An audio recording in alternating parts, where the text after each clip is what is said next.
Good morning. Good morning to you.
Good morning. Good morning. Good morning.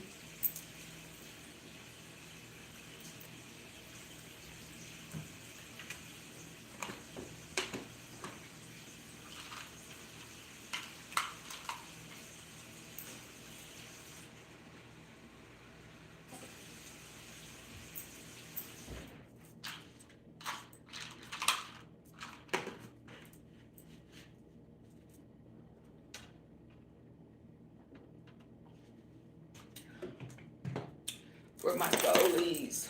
Good morning. Good morning. Good morning. Good morning. Today is going to be one of those days. Ooh, they're talking about mistrial. Why are they talking about mistrial? How can it be a mistrial? Baby, that's really all they got is mistrial. Asking for a mistrial. Asking for a mistrial. I need my goalies.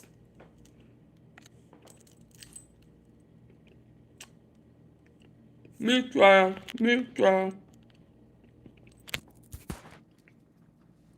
Hey, good morning. My goalies.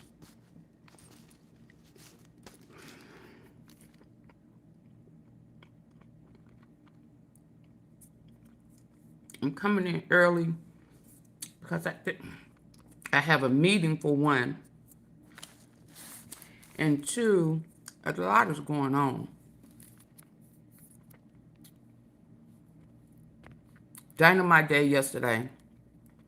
Racketeering all in our face. I wouldn't be surprised if Diddy don't try to seek a deal. I'm with Gene Deal on that.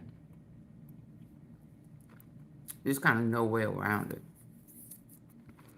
I told y'all early on that Mia was the bread.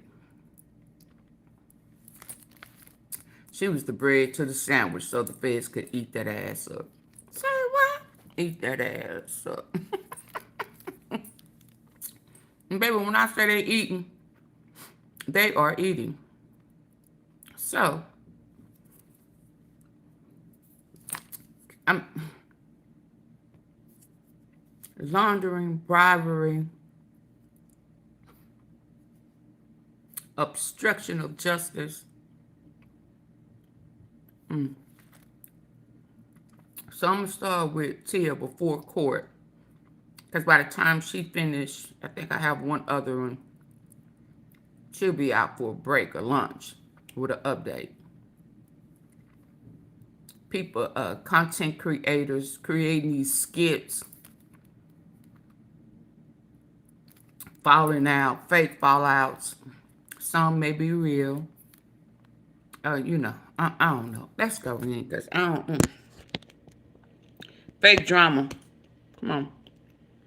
As as you can see, everybody is lined up. There is so much going on, but it seems like we are going to have a continuation from the testimony yesterday. Now, if you guys don't know, Diddy's chief financial officer testified. He said a lot of good things about Diddy. He was a great person. He motivated him. He learned how to be the best he could at work. But you know the one thing that really shook everybody, I think including the defense, is Mark Agnifilio was testifying, and he decided to go in for the kill.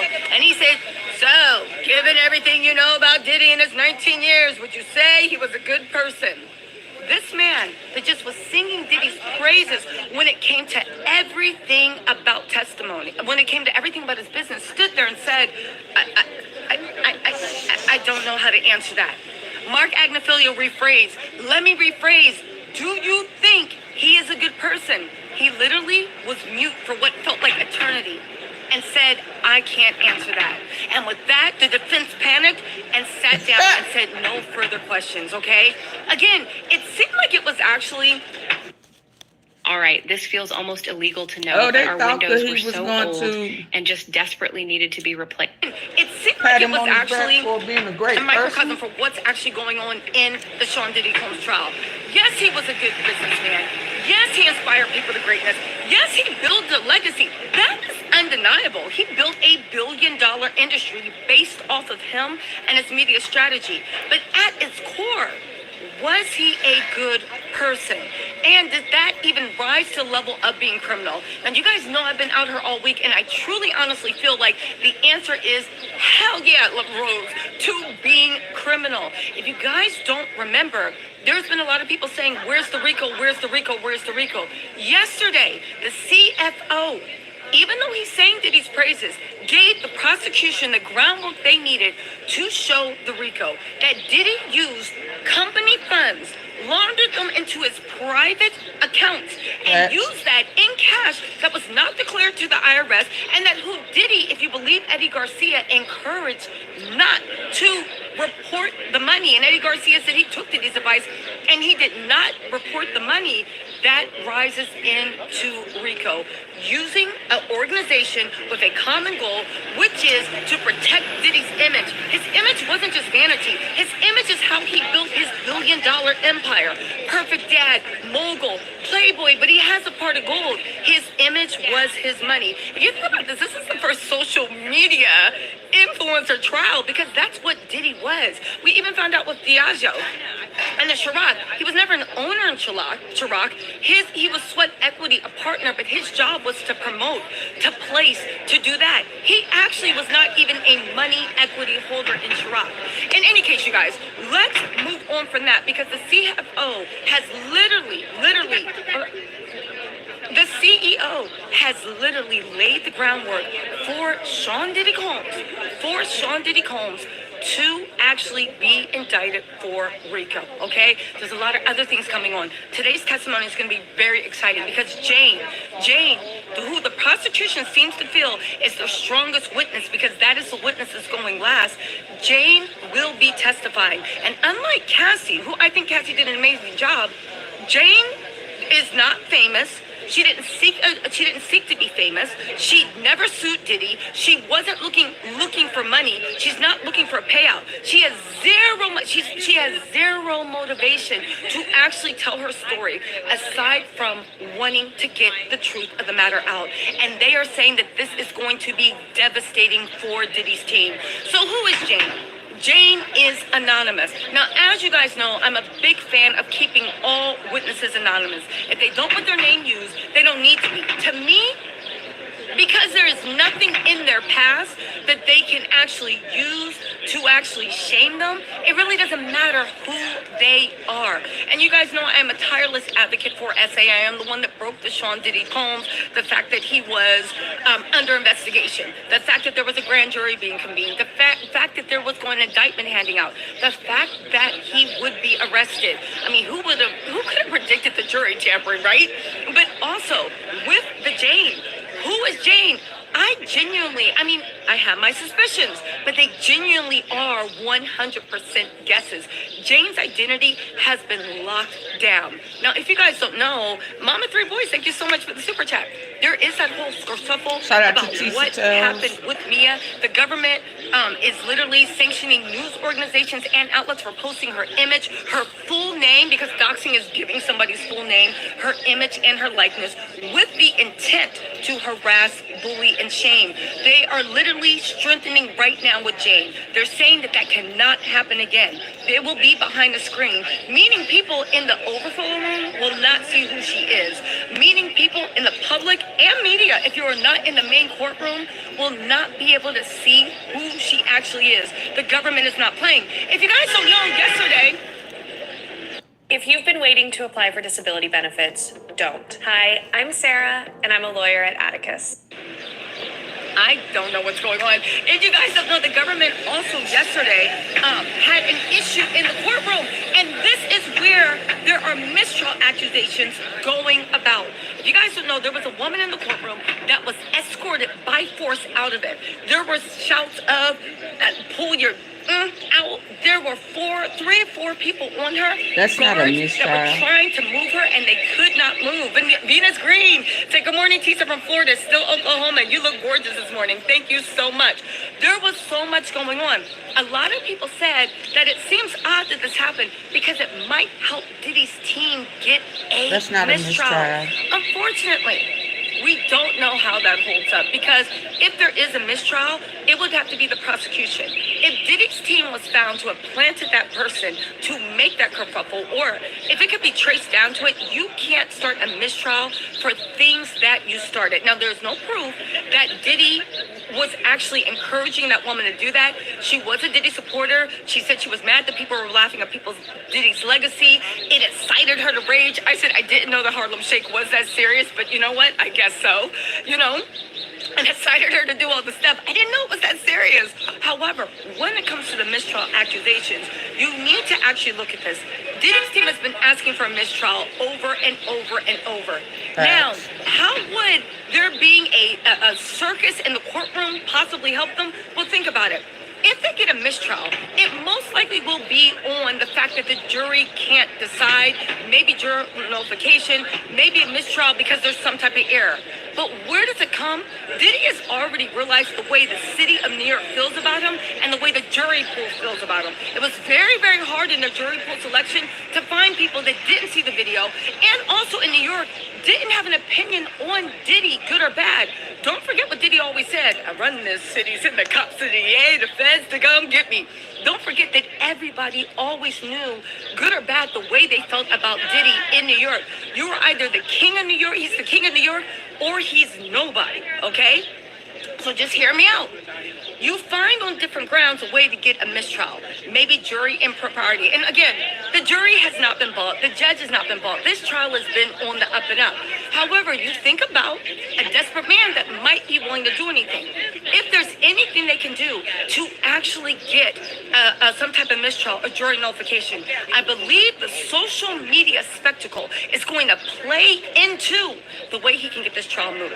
If I was Diddy and I was saying, because he cannot, people feel the way they feel about him in New York, and getting that last jury that might have had neutral feelings against him, with him, to actually come together. What would you want to do in a mistrial? You would then want to move and say, the press is too much of a circus. There's too much going on. I don't feel I can get a fair trial in New York, and we must move this trial. Now, if he moves the trial to Kansas, right? Will that help him? I don't know. But you already know what your cards are in the Southern District of New York. Okay, well, Savage Rose, good morning. She said, lots of loves and hugs. Well, wait a minute now, because that girl screaming out was not screaming out against Diddy. She was screaming out, we Diddy, they playing with you. They playing with your legacy. They this, that, and the other. You are a black man of power. What we gonna do without you in the city? No, so why would that be a mistrial? She was pro Diddy, right? That don't make sense. She got put out for being a cheerleader for Diddy. You mean the world to me. Can I be at the next freak off? Thank you, guys. Be Dizzled. Teacher, keep shining. People got your back. Thank you. Keep smiling, laughing, and being you. Hail Mary for real. Thank you. Come with me. Sonia J said, keep up the great reporting, T said. Thank y'all so much. I appreciate all you guys. And I do want to give a special shout out to everybody that is helping me. The super chats, the fan funding, everybody has been helping me stay out here, stay safe, and also get the transcripts and do. This is a team effort, and I appreciate you guys from the bottom of my heart. I can truly say that I couldn't do it without you, so I hope that I'm doing you guys proud, being your eyes and ears. Grown women don't try. Thank you so much for joining the Tattletale family.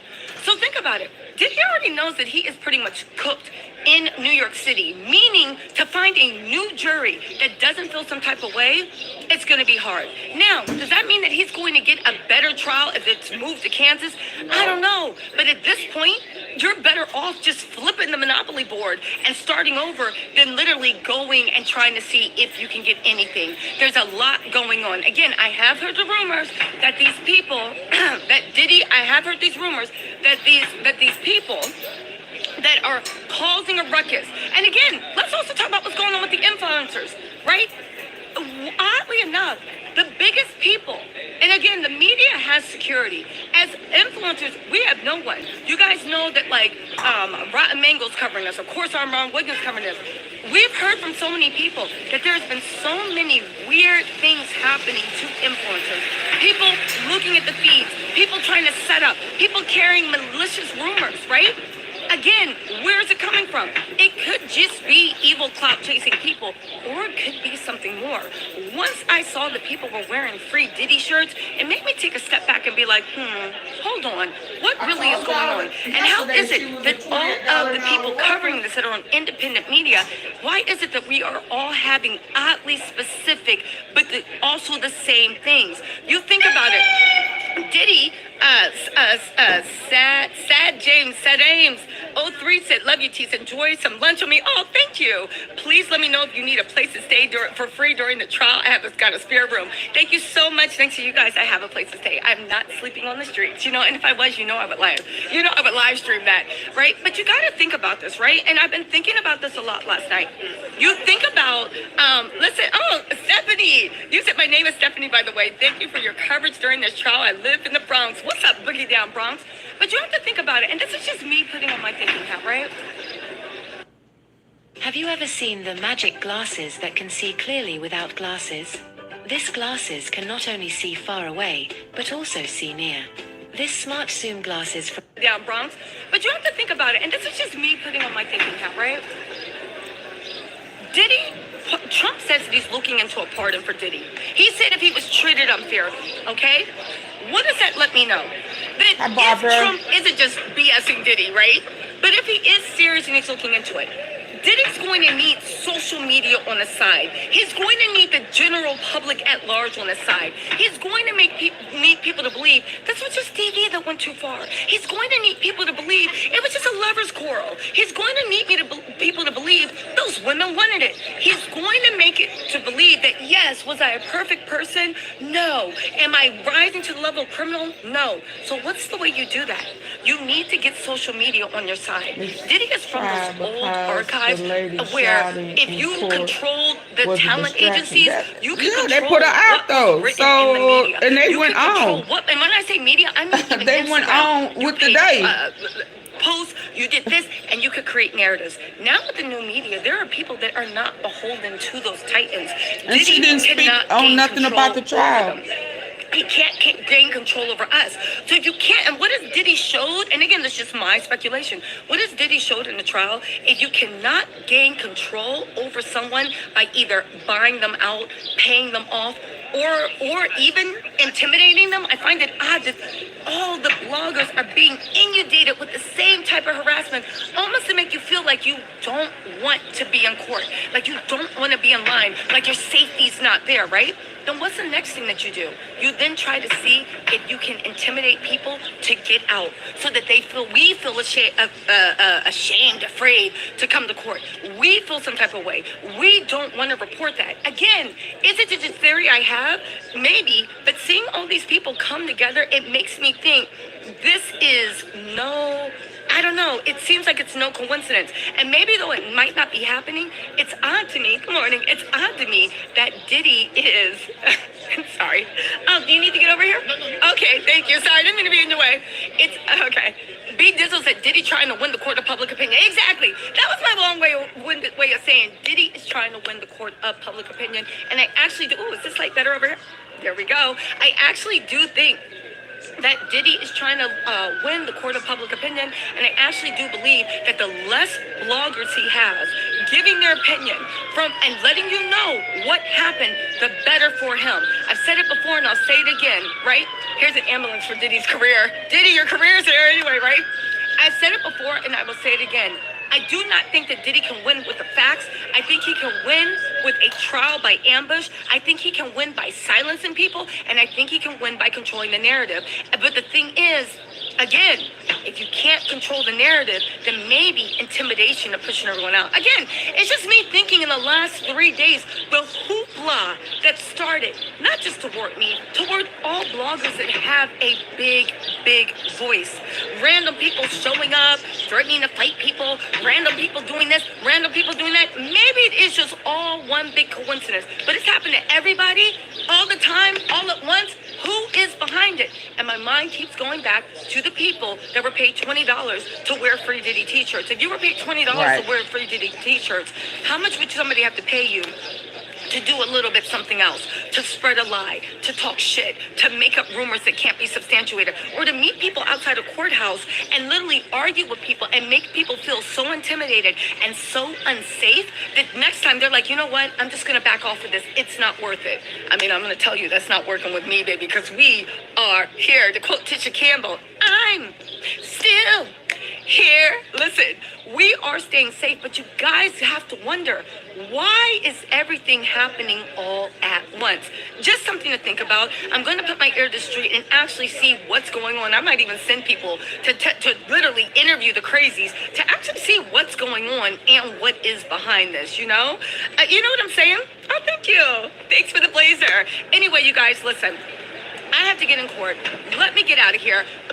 Stay tuned for today. This is going to be a very, very important day. I do believe that another CFO or a COO is going to testify. Bana might actually testify, right? Okay, I know I said I was going, but just two more things, right? Bana might actually testify.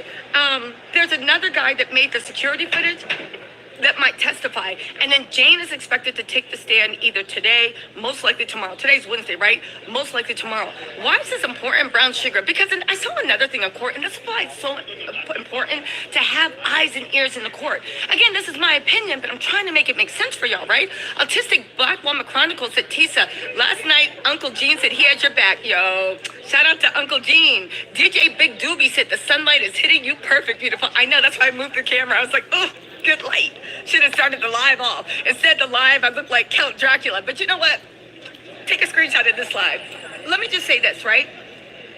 A trick of ice water, salt, and lemon has gone viral in the last month on networks. User report log. Diddy's team, I think, has been trying to run out the clock. Now, they could just be taking their time, questioning people, do whatever, but I truly do feel like Diddy's team is literally running out the clock. Every time they have to cross-examine a witness, they will waste an hour or two talking about what they had for breakfast. Again, is it in Diddy's team's favor to run the clock out, to make everything stretch longer? Of course it is. But the fact that they seem to be doing it a lot, again, they actually thought that the prosecution in the morning confidently said that they could get these people on the trial yesterday. And what happened? The defense ran out the clock asking, do you remember when Diddy sponsored the neighborhood Little League team? And then the clock got ran out. Why would they be doing it? I do feel it's some type of strategy. And I have a thing, but today, if they run the clock out, we will 100% know. What is it? Jane has a drop-dead date for testimony. The prosecution are so secure about her, they believe Jane will be testifying for 3 days. Just Oh, on Lord. the direct. And then the defense will probably take 2 or 3 days for the cross-examination. Jane has a drop-dead date to leave on Thursday because she has an overseas vacation to do. You guys, this is the same drop-dead date as Cassie. I do believe that if they think that they can push her testimony more and more out, give less time, and then she leaves, they might be able to get some of her testimony thrown out to say, Your Honor, we don't have time. We don't have this. They tried the same thing with Cassie. It didn't work. That doesn't mean they're not going to try the same thing with Jane. So that's why I think they are running the clock out, because Jane only has till next Thursday to testify. And then she was done. And the less time they have for testimony for Jane, the better it works out with them. Okay? I'll explain all that later. I got to get into the court. But Venus Linus said Melania's first step back as first lady was on Revenge Pawn Act. So she won't be wearing Free P. Diddy. Love you, TT. 2020, Nancy Drew. Thank you so much. Listen, you guys, listen. Thank y'all so much for the love and having the back. And I will always love your back. And just know, through the lies and through the intimidation, I will be here every single day giving you guys the truth as I see it. All right? Don't forget, I'm going to be running down to court. Make sure you turn on your notifications. As soon as the first witness done, I will run and give you guys the tea. Second witness, run and give you guys the tea. This is going to be a huge day. And also don't forget the sidebars where the defense and prosecution are arguing. All right, y'all. I'll talk to you later. Bye. What I got next? Hold on. Thank you, T-Star. I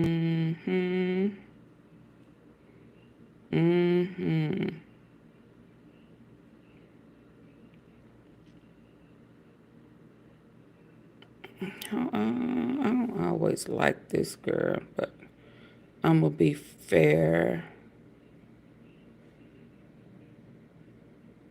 Hold on.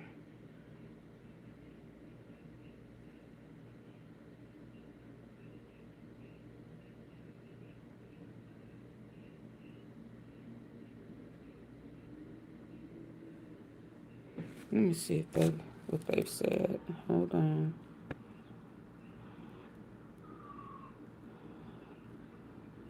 Okay, they haven't said anything. Live now.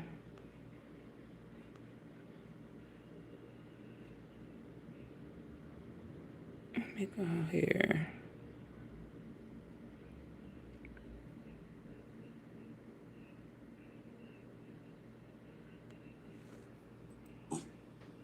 Yes, she received a settlement, I believe.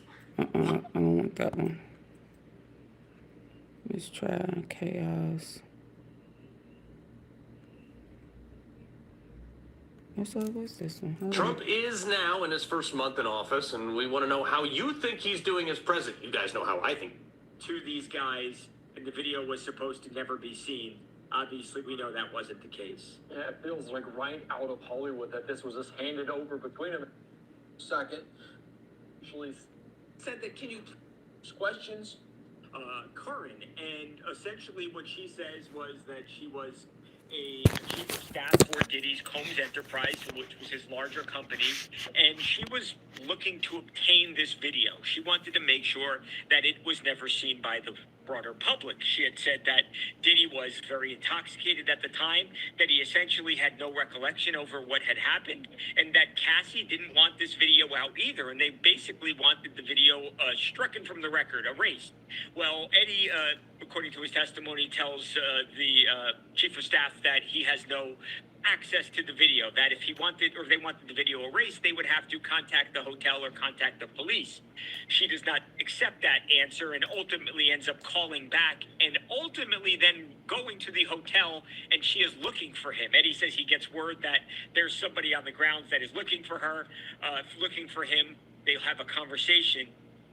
Fast forward, Diddy ends up getting on the phone with him at a certain point and says, look, I can ruin your career, and was really pressing him to erase this video. There are conversations that are had, and ultimately Eddie talks to his boss, who says, according to his testimony, you give me $50,000 and I make this video disappear. Well, Diddy says, hey, this guy's my angel.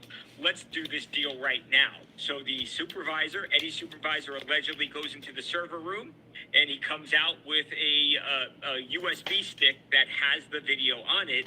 Eddie then goes to a hotel where he meets with Diddy. Now, Eddie wanted some money for himself. He wanted $30,000. They wanted to give $20,000 to another security official. All told, Andy, it was $100,000. I know there was a lot there. $100,000 in a brown paper bag that was handed over from Diddy to these guys, and the video was supposed to never be seen. Obviously, we know that wasn't the case. Yeah, it feels like right out of Hollywood that this was just handed over between them. And we talk about Eddie Garcia, and his moral compass was right at first. Just, hey, go to police or go to higher management within the hotel, not go to this guy. But ultimately, did get close. Is that interesting to you, the fact that Diddy actually eventually stepped in to almost seal the deal to make this happen? Does that speak to the celebrity of Diddy? Does that speak to the charisma, potentially, of Diddy to get close to him? I think you're spot on. I think that, and really, if you think about it, that's sort of at the heart of this whole case, is why people who seemingly didn't want to do these things would go along with Diddy. And I think, Andy, it's because this guy was incredibly influential. He was famous. He was wealthy.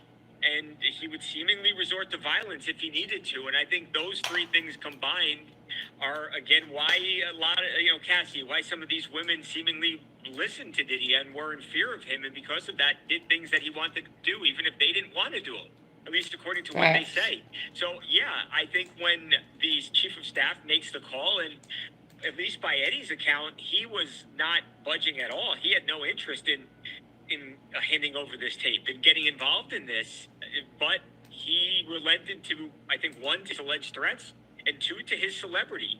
They also convinced him, and Cassie played a part in this. I think it's impossible to ignore that. Eddie testified that Cassie actually was called on FaceTime by Diddy, and Cassie told Eddie that she did not want the video out there. So I think you've got this guy who is making, he said, $10.50 per hour at the time, so he is not being paid a high salary by any stretch. He is threatened by this powerful celebrity who has a lot of money and is willing to part with some of that money. And the woman who was the victim here seemingly doesn't even want the video ever seen by anybody. I think you've got all those factors, and he said, I'll just take the money. No harm, no foul here. And that's exactly what he did. He said he bought a used car, a new used car. He bought a used car with the $30,000, which was an enormous sum of money to him, not much to Diddy, a lot to a guy making $10 an hour. Yeah, and we talk about also just the power struggle there between individuals in this case. So that kind of is at the heart of what we're following. And to a guy that's making $10 an hour, 30 grand feels like a fortune. I do want to ask you, because we're obviously hearing this, that he eventually did give him the video, that he said there's no other copies, and then the copy does come out recently. Do we have any genesis for that? Did he actually not delete it? Did it come out from other sources? Is this the platform that doesn't allow to delete something like this? Do we know any information about that?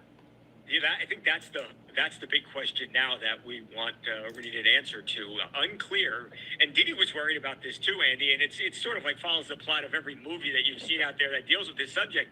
When they got there and they had this thing on a USB stick, Diddy said to him, he said, hey, this is the only copy, right? This is not in the cloud or somewhere else stored. And I think he had the right idea. He was assured that it was the only copy. Obviously, Diddy's not the one who ultimately turned it over to CNN.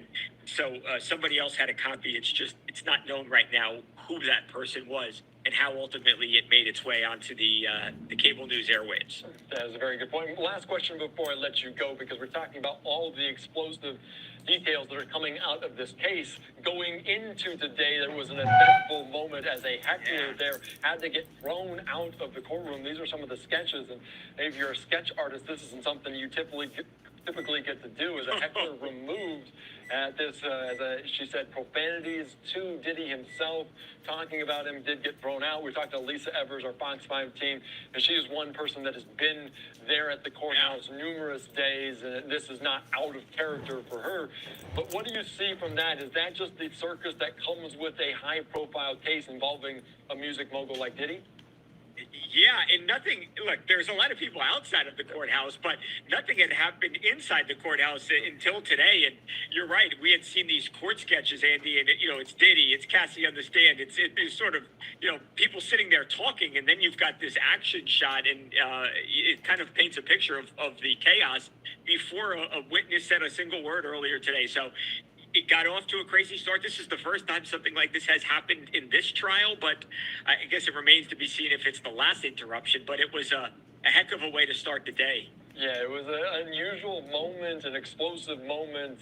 I don't think any of the jury, the reporters weren't in it. Lisa was doing a live hit at that time, so I don't think any of the jury, don't think it'll sway this case at all. But an interesting event, to say the least. Yeah. All right, Michael Babcock, thank you so much. I appreciate your time. Great chatting with you as always. Anytime. Thanks, Andy. All right, take care. All right, great conversation there as always, as this near the halfway point of what's expected to be an eight-week trial involving Sean Diddy Combs facing these federal sex trafficking and racketeering case. Eddie Garcia on the stand today talking about the video at the center, at the heart of this case, and that beating at the Intercontinental Hotel almost a decade ago. So we're following it very closely here on Live Now from Fox. On our YouTube page, you'll be able to watch it day in and all right, folks, so we are continuing to bring you the latest on Live Now from Fox. Thanks again for joining us as always. All right, so still on the stand is establishing the authenticity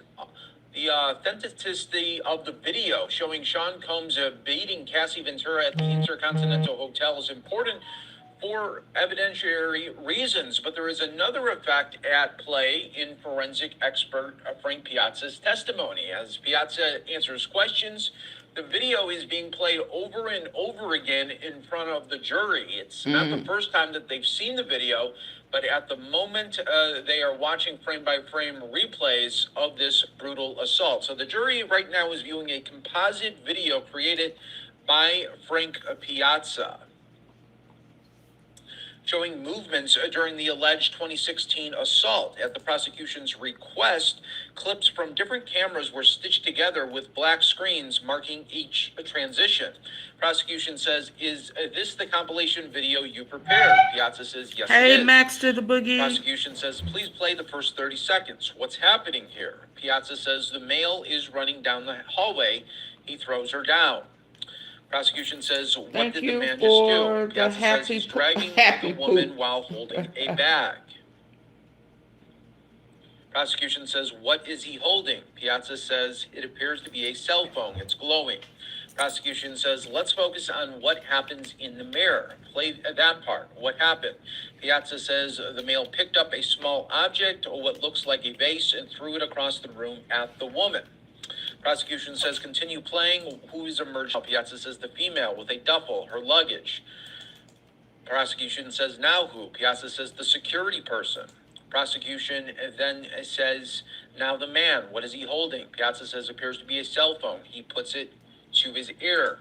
Prosecution says, "Do you find these accurate?" Piazza says, "Yes, and this was all the footage I had." Prosecution then says, "Let's turn to the sex videos." They mark the evidence and bring it in to clarify they are under seal. They were recovered from the Frank Black user on a device provided to the U.S. by Ms. Ventura. Prosecution says these are enhanced versions of the original videos from 2012 and 2014. Mr. Piazza, what were you asked to do with the sexually explicit videos? Piazza says to enhance the audio component. Prosecution says these videos are admitted into evidence, no further questions. The judge then called for a break, so Frank Piazza has confirmed the video compilation is complete, includes all footage provided, no signs of tampering or editing, accurately reflects the hotel's surveillance system. The full compilation was shown to the jury here. So they are in a break, and we are going to continue to follow the latest developments here for you on Live Now from Fox.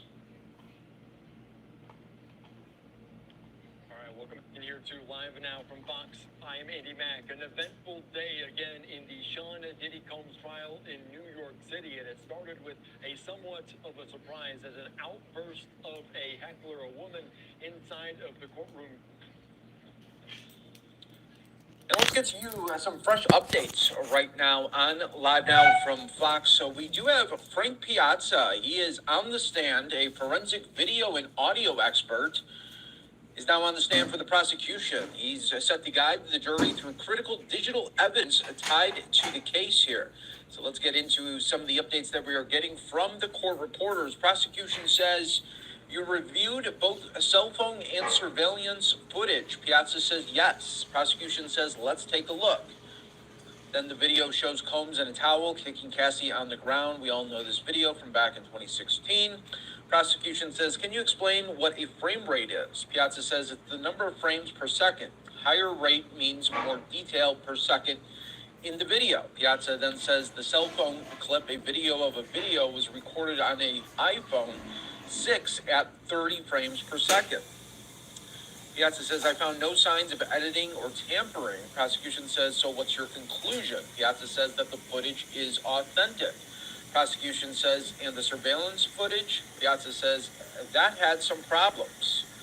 Piazza says the system was supposed to record at 30 frames per second, but it actually ran at 22, so the video played faster than real time. The prosecution says, how did you fix that? Piazza says, we counted the frames and used software to correct the speed. Prosecution says, were those surveillance videos altered? Piazza says, no, they were not. Piazza then says, however, this particular video stream was corrupted, which caused visual distortion. Prosecution then says, was the whole file corrupted or just certain parts? Piazza says the corruption is within the video stream. It affects a structure known as GOP, a group of pictures, which includes predictive frames used to construct the video. Piazza then says, most people don't realize this, but a static surveillance camera doesn't record parts of the scene that don't change like a wall. It just repeats those frames. Only movement gets newly recorded. Prosecution then played a 55-second as Combs threw Cassie on the ground and kicking her. Prosecution says, did you observe any pixelation in the video? Piazza says, yes, I did. Prosecution then says, does that indicate the footage was manipulated? Piazza says, no. Some cameras operate using a motion activity setting. They only begin recording when there's movement.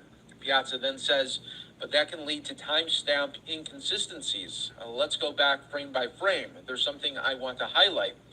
What you're seeing here looks like a combination of two technical issues. The man sitting there appears to be a ghost image of another person. Piazza then says that's because the motion activity setting is beginning to detect movement.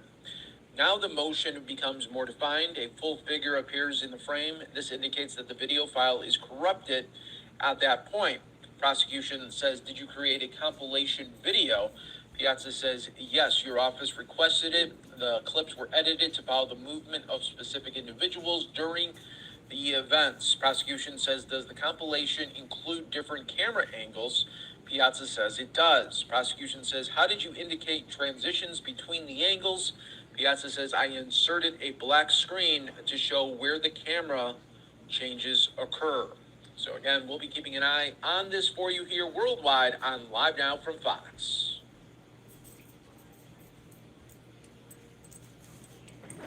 Andy Mack, an eventful day again in the Sean Diddy Combs trial in New York City. And it started with a somewhat of a surprise as an outburst of a heckler, a woman inside of the courtroom yelling at Sean Diddy Combs, several profanities before the judge ordered her to be removed from the courtroom. It's a very interesting one, and we're going to get into this detail, but also what happened. Being joined right now on the ground outside the courthouse by Fox 5's intrepid reporter Lisa Evers. So thank you so much for joining us here on Live Now from Fox.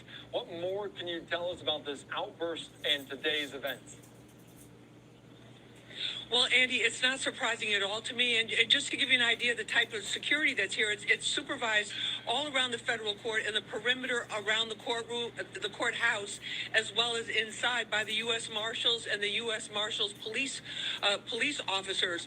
And to go through, there's a whole big hallway you go down when you go into the court building. It's almost like airport security. Some people are even asked to take off their shoes or their boots, whatever they're wearing. The jackets have to come off. You have to check your phone phone. There's a lot of procedures that you have to go through. So she did get into the court. She did get into the courtroom. She started yelling out at Diddy in the courtroom and something incoherent, which is what we have seen her, my crew has seen her outside in front of the court yelling and screaming. And then she was escorted out of the court by the U.S. Marshals, who are actually doing the security inside the Diddy courtroom. And I have to tell you, inside that main courtroom where the trial is actually taking place, there's extra marshals that are present there. The security has been extremely tight. So she was escorted out, and then a short time after that, there's an alleyway on the side of the courtroom. My crew is telling me that they saw her out there afterwards, just screaming and yelling. But, sometimes it is a circus atmosphere out here, but the marshals try to keep it away from the front door, away from the entrance. But somehow she got in, and, she didn't have any contraband on her or any dangerous weapons. Otherwise, they would have arrested her right at the spot at the checkpoint there. And that was it. But, there have been times it was actually kind of quiet out here she today. Was a courtroom troll. In our various news reports. And, this is just the type of thing used that happens to be a in New York. distraction. People screaming only it was in the courtroom. People screaming on the streets is not anything that unusual here, Andy. And it probably didn't take long for the judge to throw him out. They want to keep the civility in there, and I don't want to jinx it too much when you're talking about how it's calm out there on the streets of New York City right now. Lisa, though, let's get into some of the proceedings, some of the evidence, the testimony in this week for the Diddy trial.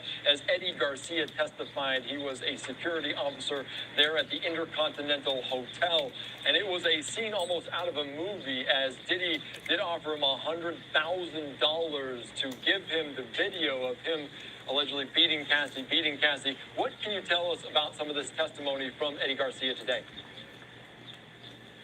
Well, Andy, this was a really interesting point, because there was a rumor about this $100,000 that Diddy allegedly paid the security guard at the hotel, or somebody at the hotel, $100,000 for that video. Now, what we learned today was they're filling in some of the blanks. The testimony today wasn't big bombshells, but it's certainly filling in some of the blanks in the narrative about what's going on here. So what the security guard, Eddie Garcia, former security guard for the Intercontinental Hotel, testified was that Diddy he was approached first by Diddy's assistant, but then Diddy got involved in it.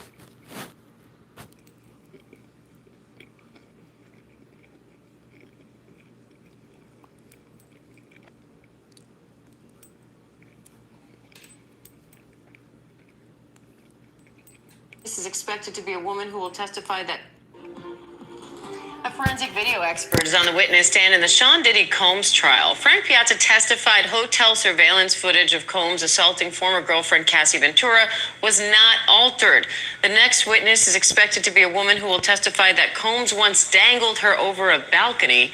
Combs denies all the allegations. ABC's Rena Roy and legal contributor trial attorney Brian Buckmeyer are outside the courthouse. Rena, what's the latest from court? Well, Diane, Frank Piazza is still on the stand this morning, and he is telling jurors a little bit more about that 2016 video where we see Sean Diddy Combs dragging and kicking Cassie Ventura at the Intercontinental Hotel in Los Angeles. Now, as you pointed out, he testified that that video was not manually altered. And he says that there are no anomalies in that video that would corroborate the defense's suggestion that the footage was manipulated somehow. Now, this testimony really gave prosecutors another chance to show the video to jurors once again, multiple times. Piazza walked them through the footage, showing Combs attacking Ventura, also throwing a vase at Cassie Ventura. And she testified that she was trying to escape a so-called freak-off during that time that turned violent, and that's why she was trying to get out of the hotel. And prosecutors are hoping that this convinces the jury that Ventura was coerced into those sexual encounters. Brian, Frank Piazza's main task here is to assure the jury that the hotel assault video is legit. But is this also a way for a prosecution to show this video to the jury again? Absolutely. This is the strongest piece of evidence that the government has in terms of the alleged allegations, so the alleged violence that they're purporting that Sean Combs put on not only Cassie, but others. And so the ability to remind the jury of what Sean Combs is capable of at the beginning of the trial, the middle of the trial, and probably again, close to summations, only strengthens their case, as they expect to have more witnesses take the stand to testify about Sean Combs' violence to them and others, based on the allegations they have in this case. Rena, Brianna Bongalan is expected to take the stand next and expected to testify that Combs once dangled her over a balcony. How's the prosecution trying to tie that to the charges Diddy's facing? Yeah, well, Brianna Bongalan, Diane, known as Bana, she's expected to take the stand pretty soon at this point. And she filed a lawsuit against Combs last year, accusing him of dangling her off that 17th floor balcony. You see her there arriving to court earlier this morning. And prosecutors are hoping this shows another example of apparent violence that these alleged victims say that Combs created a culture of fear and control with. And prosecutors are hoping that this convinces the jury that Combs is a man that uses that kind of violence as part of his criminal enterprise. And Brian, how do you think the defense is going to handle Bana's testimony? So earlier today, we know that Bongalan did receive immunity, so it's likely that she's going to testify to something criminal in nature. And so there's a number of ways the defense can attack her credibility, either through the fact that she's testifying to protect herself, testifying to protect Cassie, testifying even because she has a $10 million lawsuit that she filed against Sean Combs. So it's going to be the reasons why she's going after Sean Combs that will be attacked here, and also the fact that there is little to no actual evidence of all these events happening. We've seen a similar strategy with Mia in this case as to how they're trying to say this never happened based on a lack of evidence that's purported in this case. All right, Rena Roy, Brian Buckmeyer, thank you both. And for more on the Combs trial, catch the ABC News Live show Burden of Proof, the case against Diddy, every night at 5:30 p.m. Eastern. Oh, wow. To higher management within the hotel, not go to this guy, but ultimately did get close. Is that interesting to you, the fact that Diddy actually eventually stepped in to almost seal the deal to make this happen? Does that speak to the celebrity of Diddy? Does that speak to the charisma potentially of Diddy? Yeah. To get close to him? I think you're spot on. I think that, and really, if you think about it, that's sort of at the heart of this whole case is why people who seemingly didn't want to do these things would go along with Diddy. And I think, Andy, it's because this guy was incredibly influential. He was famous. He was wealthy. And he would seemingly resort to violence if he needed to. And I think those three things combined are, again, why a lot of, Cassie, why some of these women seemingly listened to Diddy and were in fear of him. And because of that, did things that he wanted to do, even if they didn't want to do them, at least according to what they say. So, yeah, I think when the chief of staff makes the call, and at least by Eddie's account, he was not budging at all. He had no interest in handing over this tape and getting involved in this, but he relented to, I think, one, to Diddy's alleged threats, and two, to his celebrity. They also convinced him, and Cassie played a part in this. I think it's impossible to ignore that. Eddie testified that Cassie actually was called on FaceTime by Diddy, and Cassie told Eddie that she did not want the video out there. So I think you've got this guy who was making, he said, $10.50 per hour at the time, so he is not being paid a high salary by any stretch. He is threatened by this powerful celebrity who has a lot of money and is willing to part with some of that money.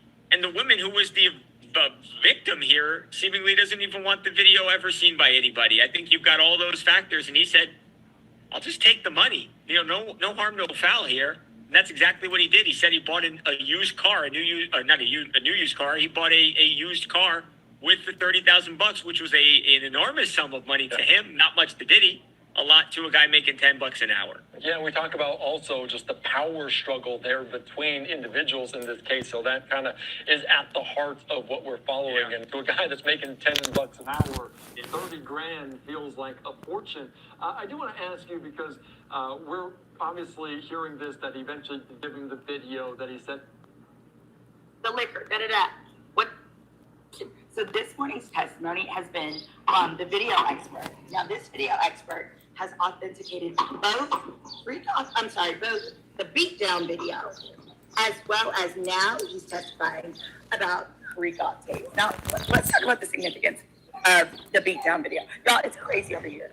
Hold on, is somebody standing in the street hollering? This guy behind me, he's got some type of hit that subscribe button as you join.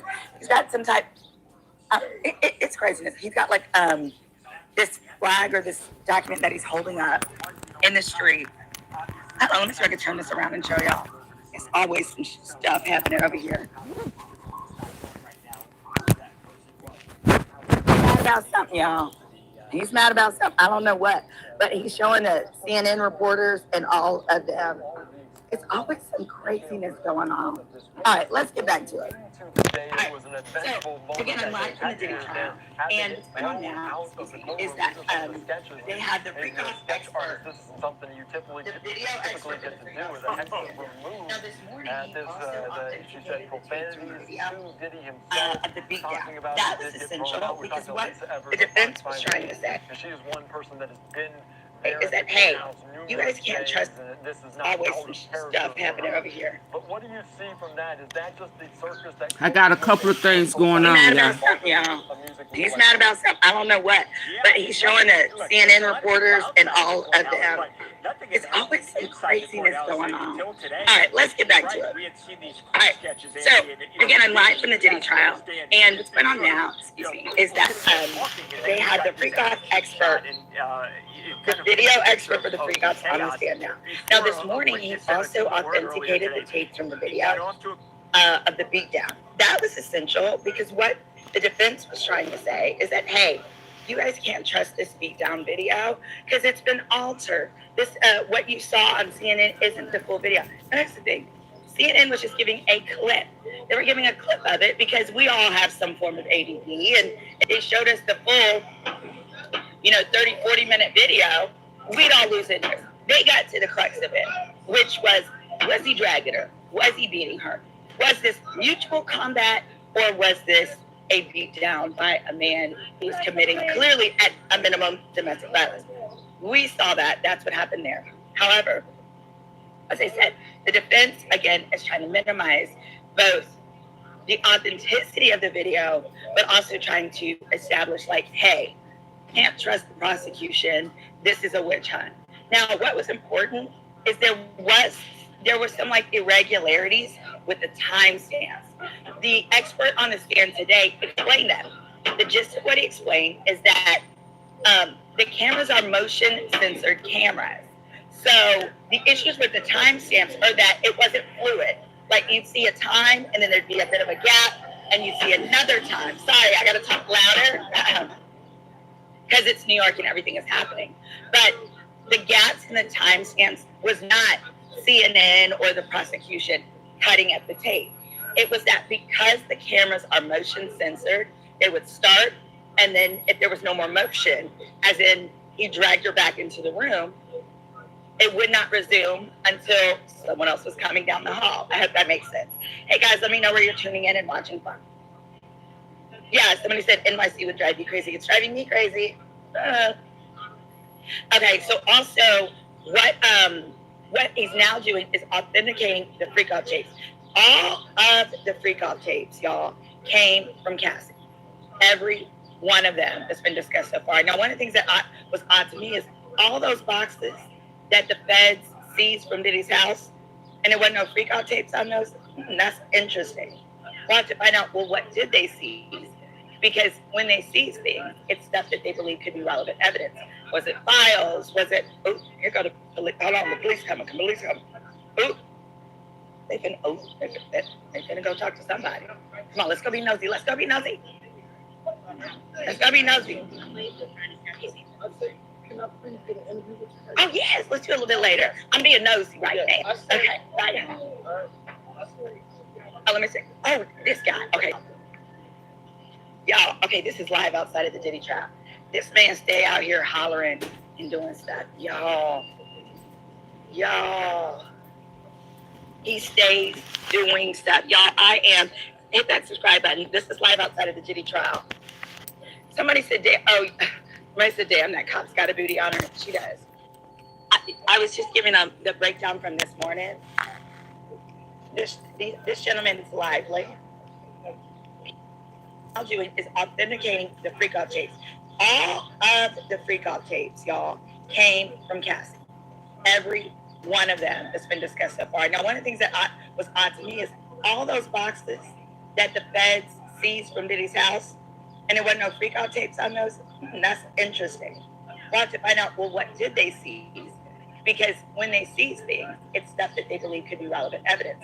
Was it files? Was it, oh, here go the police. Hold on, the police coming. Police coming. Oh, They're gonna go talk to somebody. Come on, let's go be nosy. Let's go be nosy. Let's go be nosy. Oh yes, let's do it a little bit later. I'm being nosy right now. Okay, right now.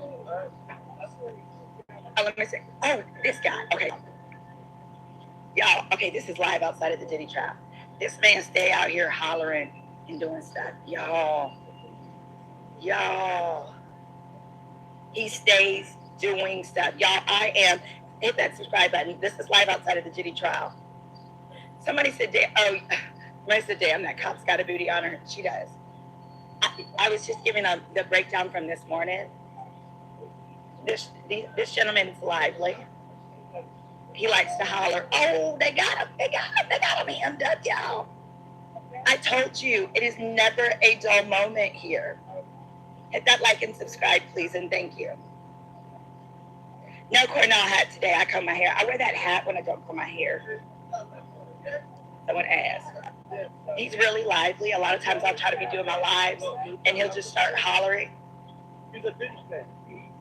They're saying he's a Diddy fan. Oh.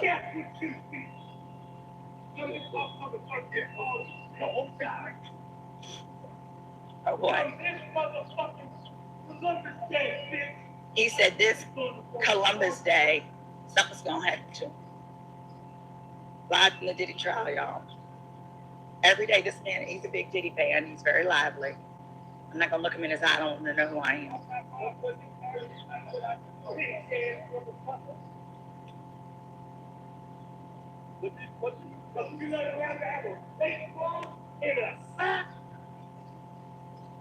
Since when? Since motherfucking when did you have a baseball? Yeah, let me tell you about that. Okay, so he had his baseball and stuff, but the problem was, allegedly, he was threatening people. Yeah. Again, this is Attorney Simone. I am live outside of the Diddy trial. Y'all, it's always some bullshit. It's some bull out here. So they just arrested this man. He's a big Diddy fan. He comes every day. This guy's big time. Hey. Big time, right? How you doing? Big time. Yeah, I'm on my live. Oh, he's in my, what channel is this? Sound at the studio. Black News. No, but he's big time. Black News, y'all. Check me out on this one too. So I'm going live while I'm going live. We're going to share with my viewers too. Yes. Go ahead. You want me to let her hold it for you? Oh, that'd be great. Excuse me. Here, we're going to flip it around. Great. Thank you. That way you can, yep. First of all, I would like for you to announce yourself. Let the people know who Do I need to fix it? Who are you? Thank you. Yeah, y'all, I'm Attorney Simone, your legal bestie. My channel on YouTube is called Girl, Is That Legal? Yeah. So I want to first start off by asking you to fill me in what's going on with the whole P. Diddy case and stuff like that. Oh goodness, there's so much going on. I just got distracted because one of Diddy's biggest supporters, he comes daily and he yells and hollers and tries to get his point across, but he was walking around with a rock and a sock and he was slanging it allegedly. So he was spreading it. I guess somebody called the police and was concerned that he might knock him upside the head. I'm not really sure. But I think overall what's going on now is the prosecution is working hard to prove up elements of the RICO. Yesterday, they called the CFO to the stand. His name was Derek Ferguson. He got to the stand and he talked about different money wires. The prosecution wanted to use them to show that Diddy uses the Sean Combs businesses to execute his personal desires. That was part of the money, the extortion of Cassie's parents, that money was wired into one of the bad boy accounts or one of the corporate accounts. And then on the other hand, though, the defense was trying to argue, his businesses are co-owned by a number of corporate entities. For example, many are half owned by Arista Records. Therefore, he can't just do things without permission. He's just not over here. They call it piercing the corporate goal.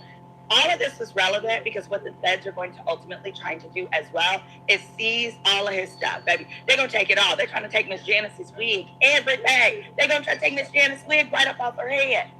If they are able to show that he used elements of the corporate enterprise. Now, one thing I thought was very clever of the defense yesterday is the defense on cross, they had the CFO and they put on the screen organizational charts. So any business has an organizational chart. It'll show who's the CEO, but then it'll show all the executives. And it was basically showing all these executives that have never ever been named, never been mentioned in this case. They are not witnesses. They are not nothing. Boom, boom, boom. Ciao. Baby. Then on redirect, the prosecution, they put up all these different entities, right? They did Bad Boy. They did the one that owns like some of the liquor, da-da-da. What they didn't put up was Revolt Films. I mean, they put, the prosecution put up the Revolt Films organizational chart. Everybody on that thing. Everybody on that thing has been discussed, has been a witness. Mia was on there. KK was on there. Diddy was on there. I mean, all of them, I said, ooh, ooh. There you go. Can the prosecution make a RICO charge against Sean Combs? And do you think he is guilty of sex trafficking? So I'll first address the sex trafficking. I do not know that they have met the elements of sex trafficking with respect to the ability to give reasonable doubt to the types of jurors that they had. I'm gonna put it to you like this. It did have been a whole bunch of Caucasian yoga class taking, dog walking, kiss their dog in the mouth type of Caucasian ladies, they'd be fine. They'd be fine. But that's not what they have. They've got a deli worker from the Bronx. They got a fat lady with some plastic rim glasses who, you know, who's I think she might be the deli worker too. Because you know in the deli you don't eat up all the carbs. Anyway, my point is with the people that are there, I want to say they probably, when they think of S trafficking, they're going to think of it from the perspective of, you know, when you take someone against their will, when you lock them in a room and you make them perform, even those little happy ending, you know, massage parlors, right? That would be more of the S trafficking that would be akin to there. Overall, I think jurors are going to have trouble associating sex trafficking with your girlfriend. With your girlfriend is going to be the problem. And both witnesses that are put on the stand to prove up sex trafficking were Diddy's girlfriends. Now, for the other RICO elements, I feel that they're getting there. Now, I think a component of your question, and I'll hand you the mic, was related to Diddy being the only person being charged. Can that be RICO? Was that a portion of your question? Yes. Okay, you said yes. So the answer is, listen, he's not the only one being charged. He's the only one that you know about. Oh. I pulled court documents. I'm Attorney Simone, your legal bestie. That's what I do. On the court documents, he is actually listed as sealed defendant 1. You know when they call you defendant 1? When there's more than one. Otherwise, you just be defendant or sealed defendant. What it is, he's sealed defendant 1 because there's a bunch of other sealed defendants. They stay sealed until after they testify. That's what you do in a case like this where tampering with witness is a charge. So I say that to say there are absolute co-conspirators. I would bet money on it. One of them is KK. KK is a sealed co-defendant. She might be defendant 2, she might be defendant 3. I would also venture D-Rock, his former security guard, is another sealed co-defendant. If I'm lying, I'm flying. I'm really good at this. I'm not new to this. I'm true to this. I've been doing this for almost 20 years. And so I think those sealed co-defendants, they're going to take the stand at the very end of the prosecution's testimony, which will be next week. And I think that's when it's going to help come together. Thank you. Beautiful information. Thank you, guys. One more question. Do you think with all the stuff that's going on, all the testimonies, that Sean Combs have a good chance of being exonerated? And do you think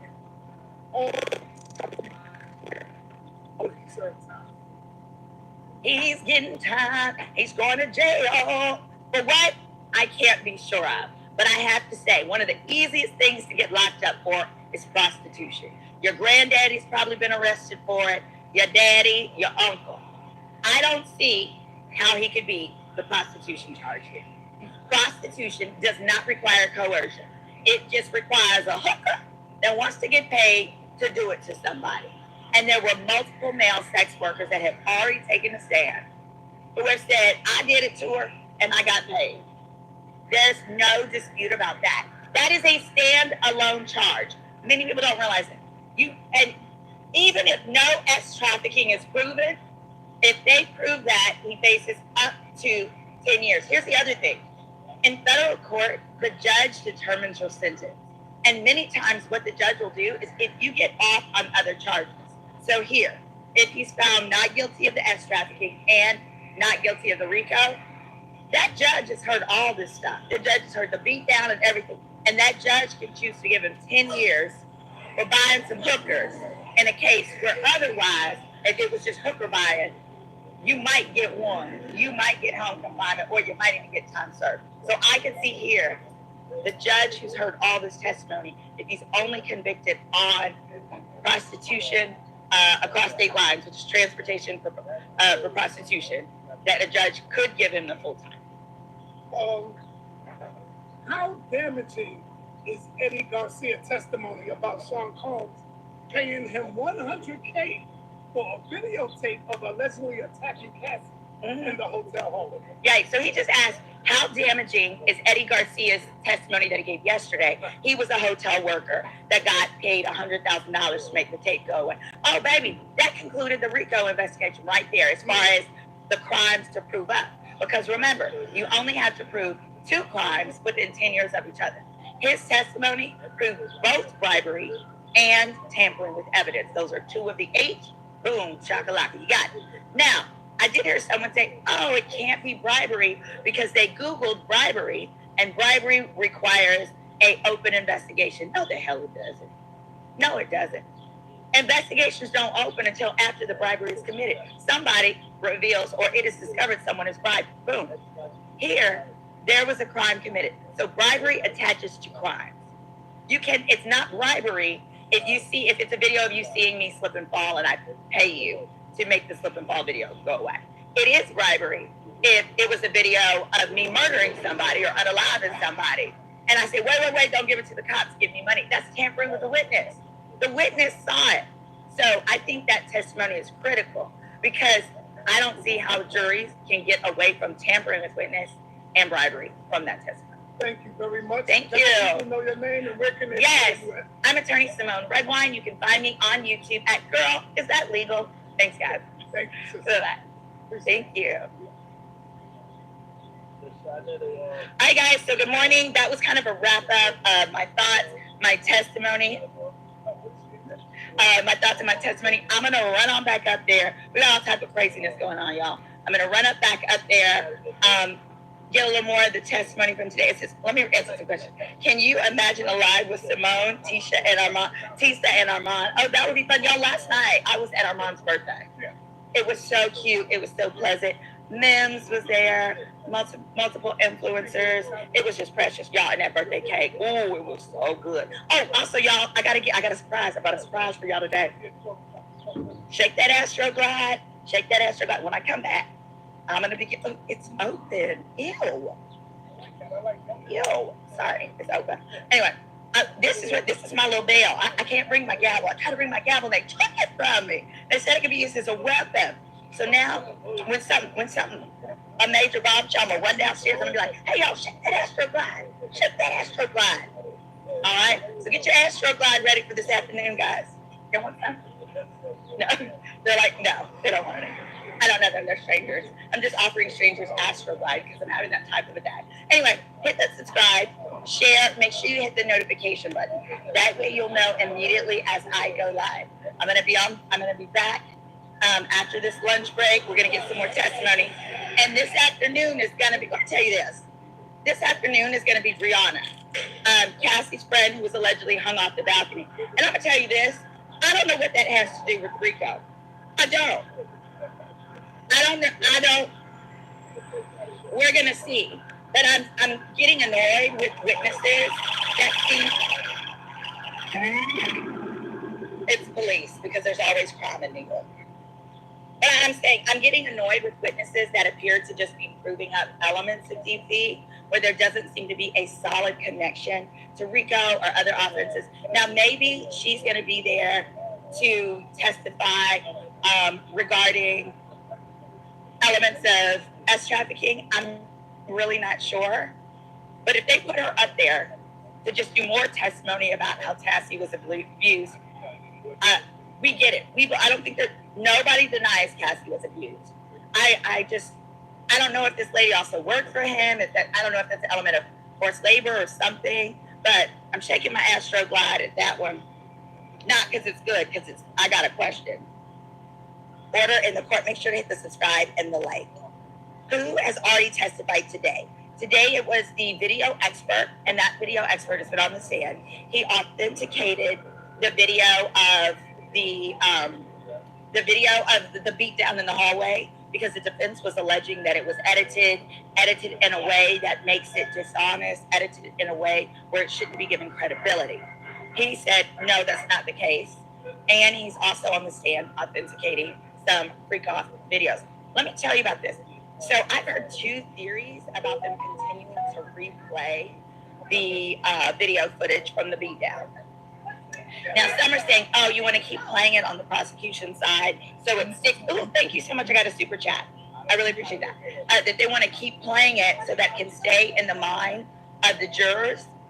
I've also heard an alternative theory. I heard, actually, that the defense wants them to keep playing it because they want the jury to become desensitized to it. They want them to be like, oh, here they go again with the video. Here they go. I guess it's kind of like if you watch a lot of porn.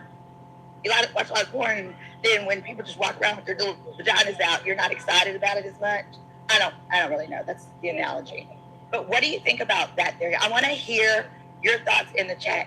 Do you think replaying the video a bunch could desensitize the jury and therefore take away the power of that video? In the same way, if you watch porn too much, when you see a nice, good, real live vagina, you're not excited. Or do you think it'll work in favor of the prosecution, where they'll just continue to associate Diddy with these bad deeds? Let me know your thoughts. I'm gonna head on back up. I love you guys. It's your legal bestie, Attorney Simone. Share this on Facebook, guys. Share this with your friends, and please hit the subscribe button. Bye, y'all. Avoid making these 3 mistakes that could be causing a dry, itchy scalp. 1. Sulfates wash away natural oils, which can dry out your hair. 2. Over-cleansing with harsh shampoos strips your scalp of its natural oils, leading to dryness, flakiness, and irritation. 3. Factors like cold weather, humidity, and even hot showers dehydrate your scalp, causing tightness and itchiness. Sound familiar? It's time to swap quick fixes for Prose's custom hair care. Their quiz analyzes over 85 factors like your scalp condition, hair type, and porosity to create a formula that works for you. And all their products are free of sulfates and parabens, and they even have silicone and fragrance-free options. The personalized formulas deeply nourish your scalp, restores its moisture barrier, and soothes irritation without clogging pores or wearing hair down. Check out Prose and upgrade your hair care routine today.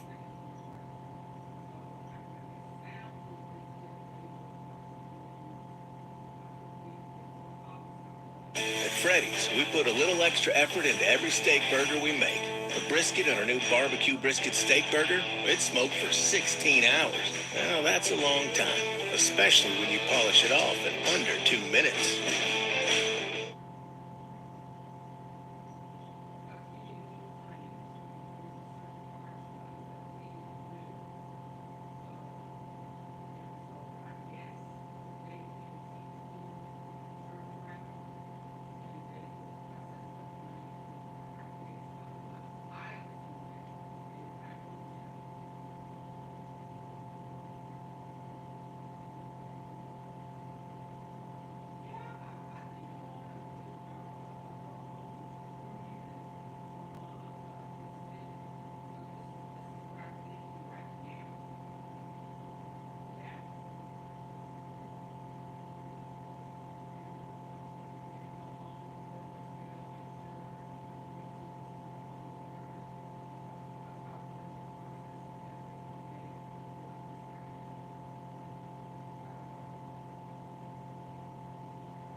Sorry, y'all. I told you I had a meeting.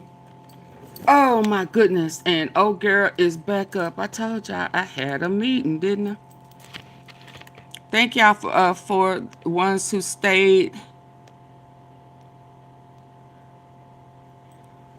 I greatly appreciate it.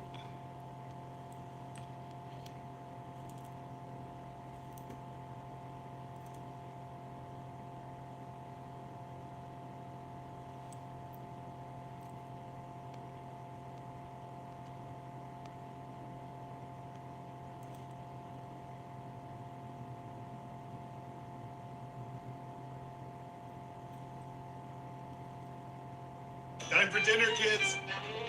The reason I gathered you here today is for a family strategy meeting. Johnny. We had to sit through Brian Still's Fulton County mess with him acting film. What is stand? And this spells the end. Listen, we said it before.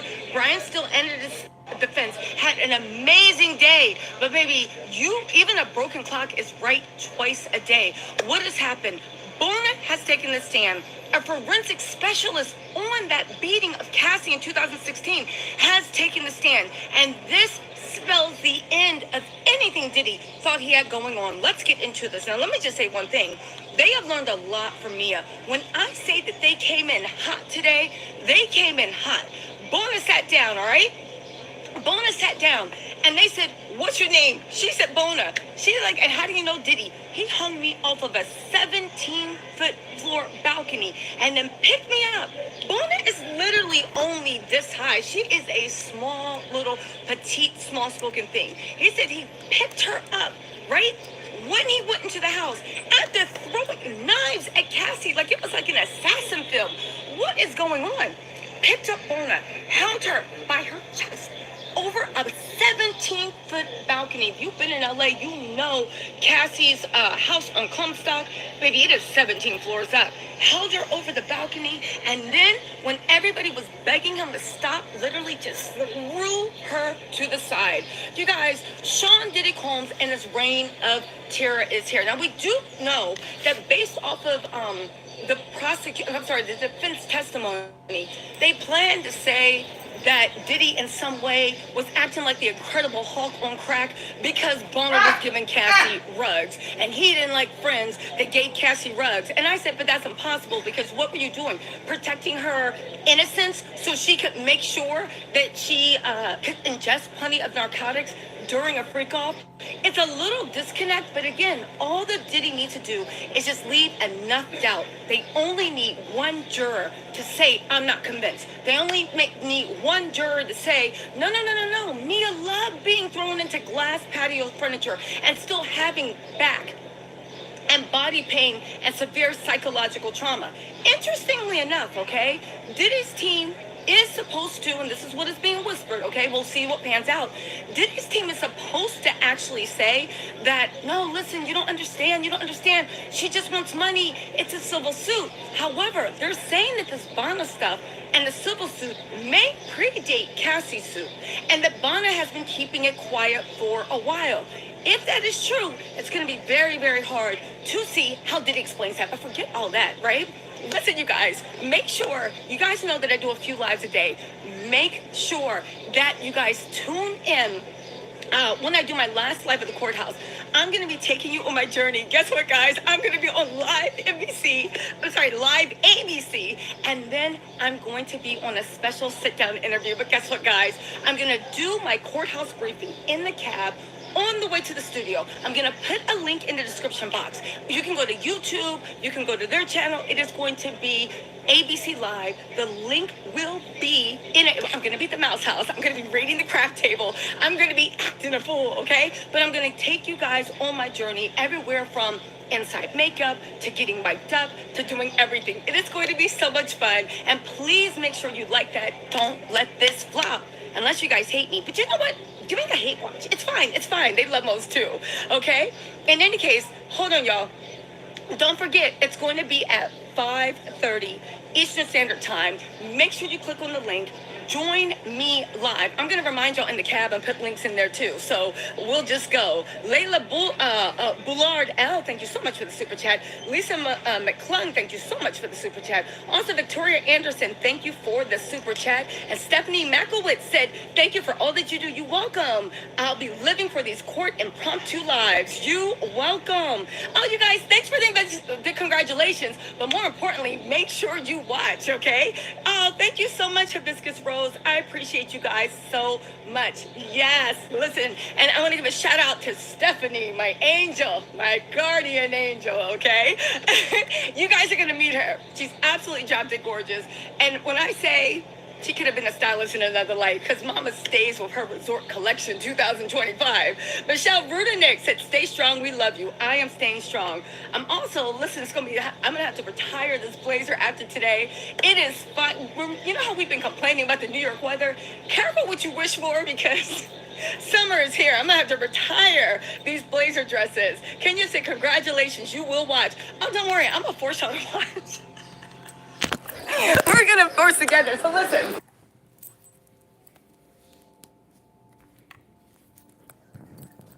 Hold on. I'm out of my meeting.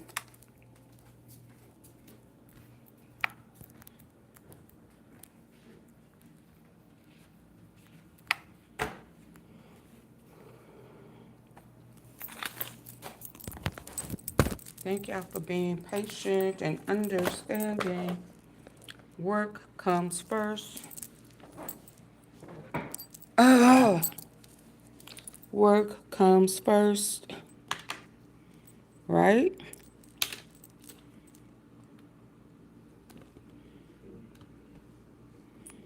I missed what the other lady said. Was it good?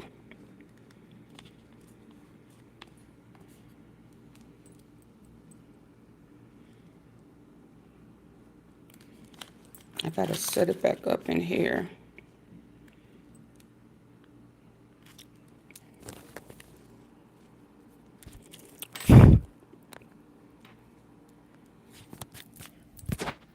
Thank y'all. Work comes first. What the other attorney lady, what she said, was it good? Do I need to be going back and listening to it while y'all listening to Tissa? Let's go. So much fun. And please make sure you like that. Don't let this flop. Unless you guys hate me. But you know what? Kawana. Give me a hate watch. It's fine. It's fine. They love those too. Okay?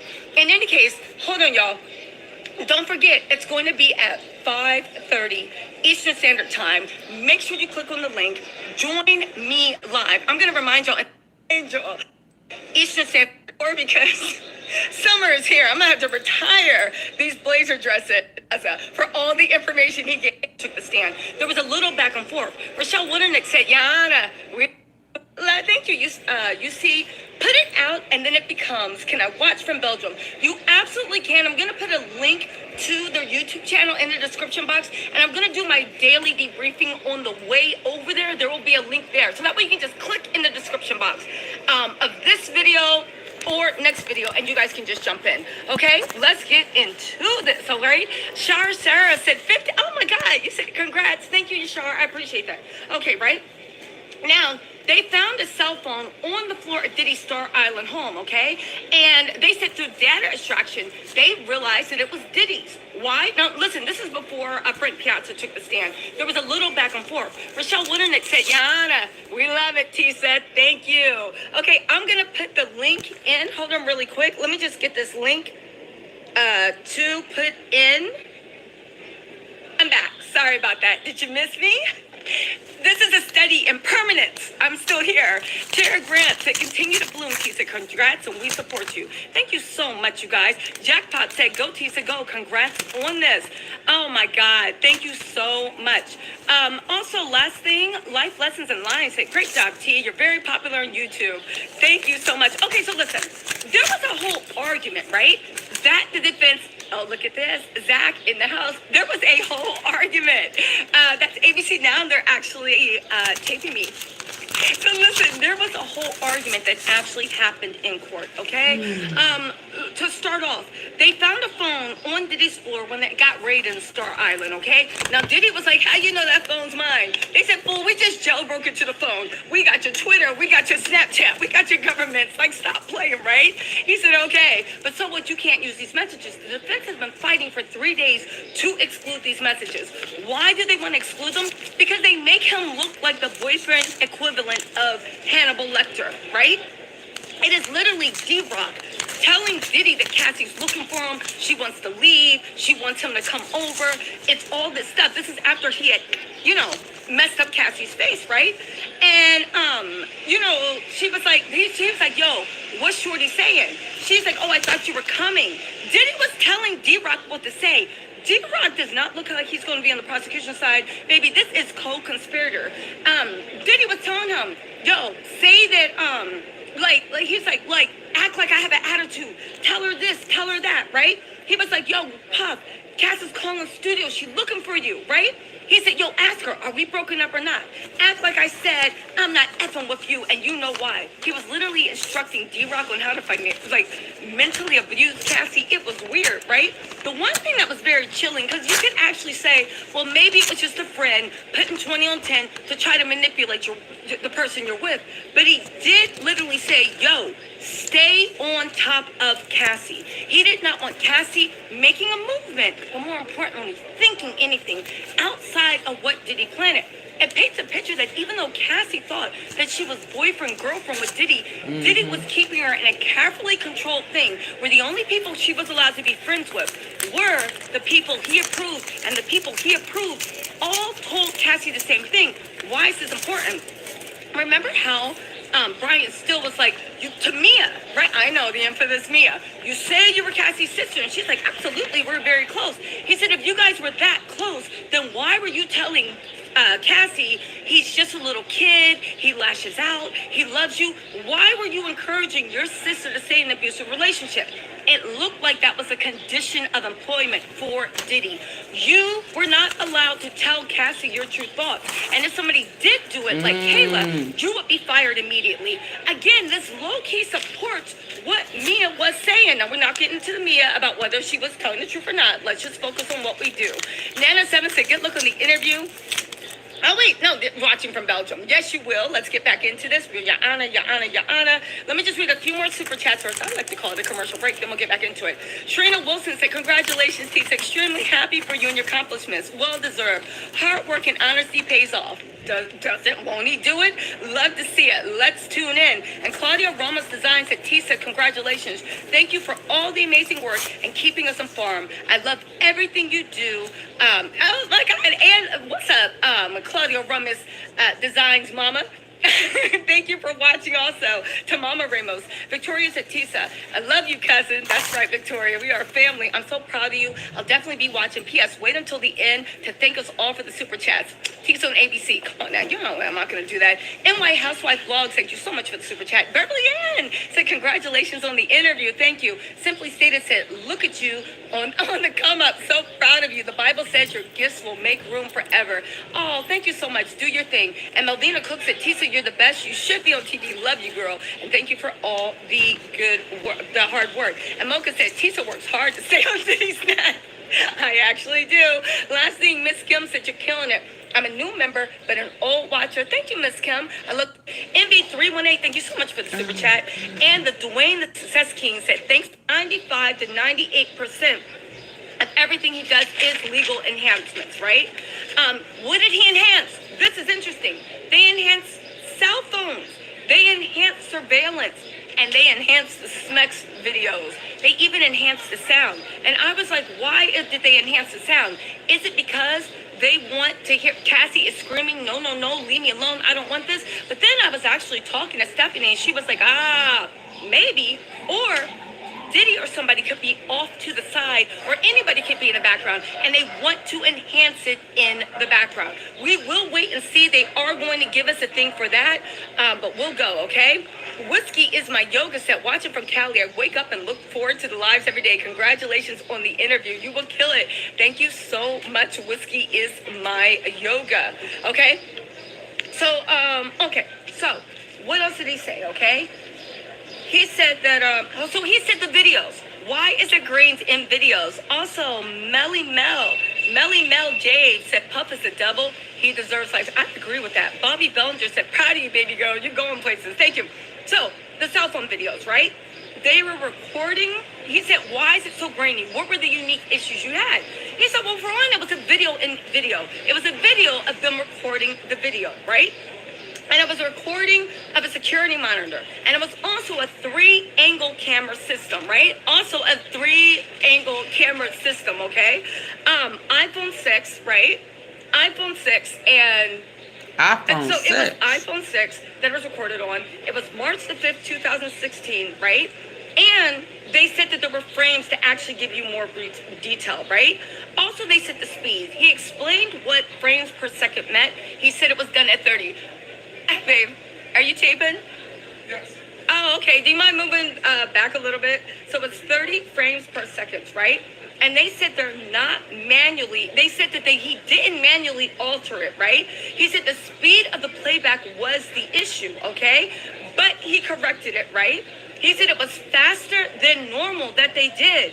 And there were timestamp issues, which Diddy's team really tried to make an issue of, right? The timestamp issues was distortion, right?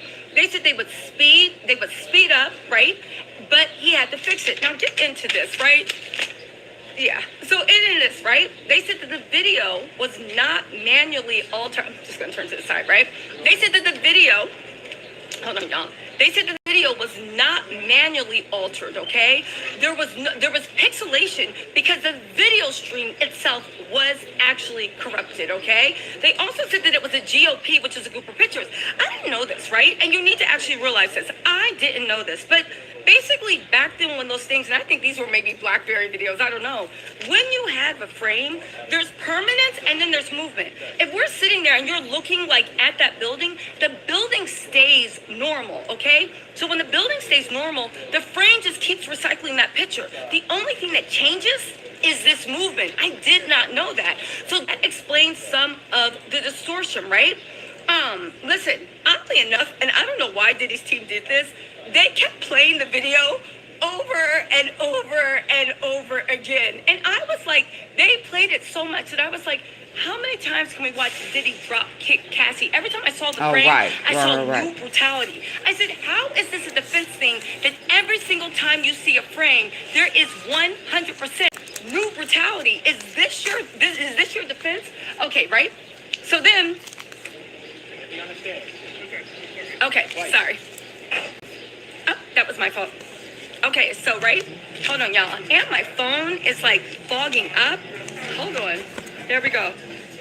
Huh? Okay. Okay. What's that? Yeah, just for a few minutes, but I can't. Okay. So, also, right? Hold on a second. Let me just read these super chats and we'll get back into it, right?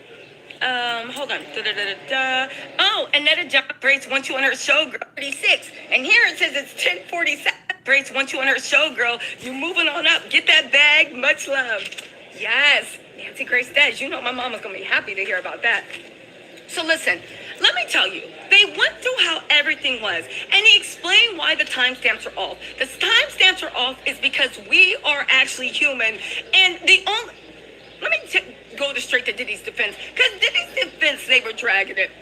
Diddy's defense kept making us rewatch it and saying, well, here it says the timestamp is 10:36, and here it says it's 10:47. We're talking seconds, not minutes. 10 seconds, 47 microseconds.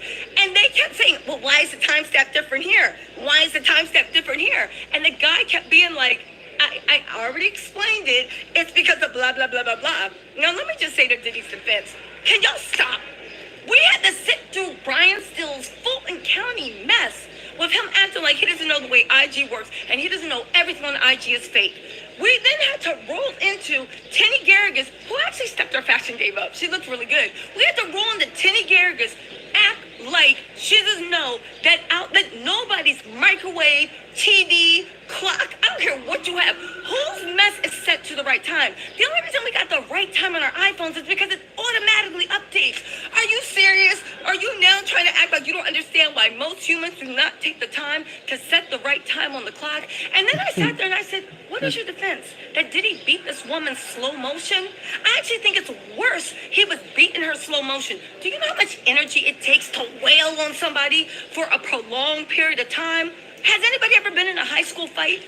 2 minutes will take the world out of you. Afterwards, you felt like you ran up a mountain. The fact that Diddy can keep that type of rage going for like over a period of time, and at the end of the day, Tenny, what are we doing? We are talking about the way camera 1 might be 5 seconds off from camera 2, 5 seconds off to camera 3. Tenny literally then said, do you see that shadow reflection? What's that shadow? They literally said, what do you mean, what's that shadow? It is Diddy.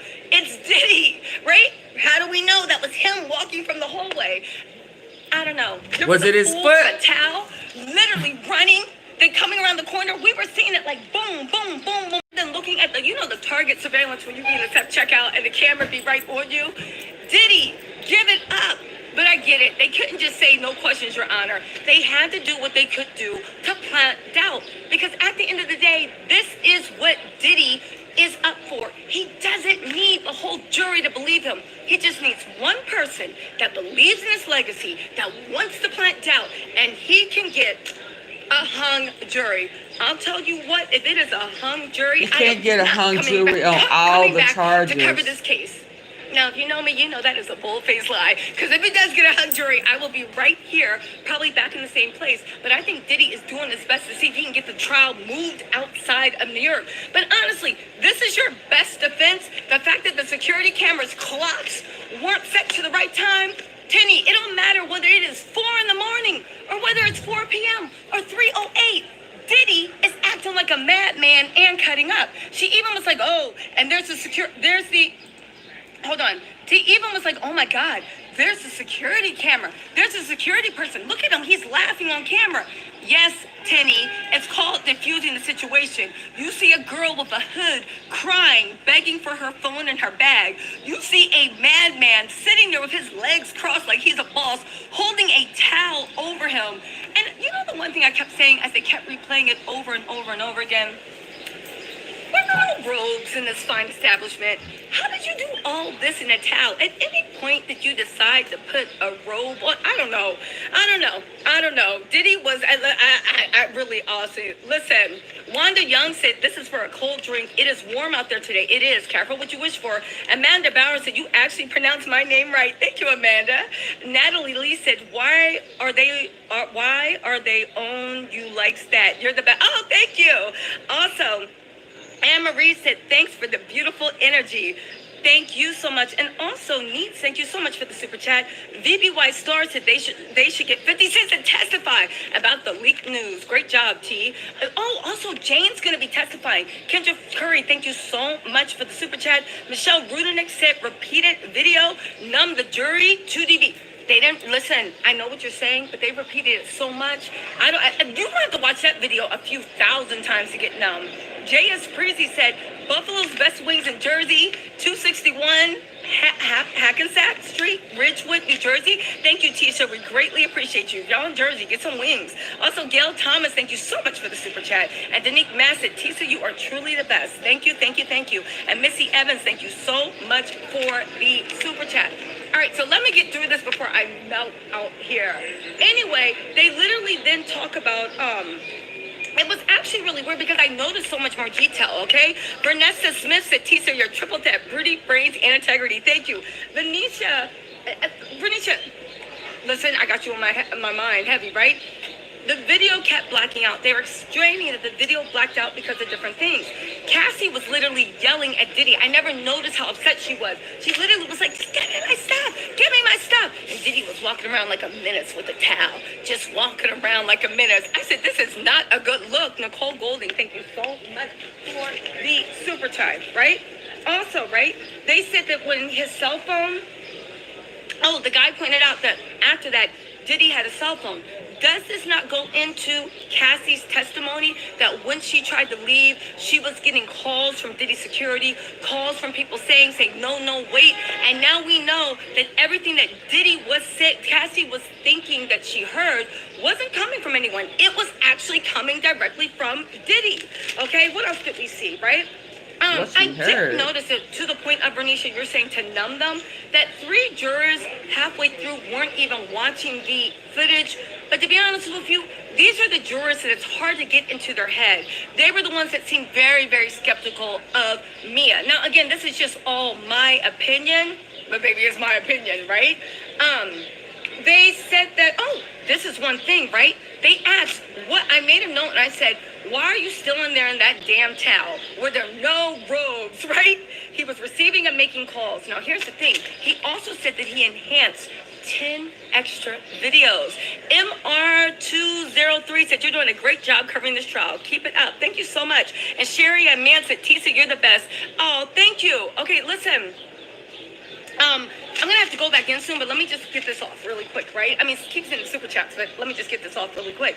This is the bombshell. He said that there were 10 SMEX videos, right? They told us it was only 3. They said that there are 10 videos that he enhanced, and then the jury is going to have to watch it all. Shorty52 said, DC loves you, thank you. We work in legal, and you're killing it, lady. Beating this Diddy trial within an inch of his life. You need your own show for primetime. Keep jamming, gorgeous. Thank you so much. Also, Danique Mass, thank you so much for the super chat, all right?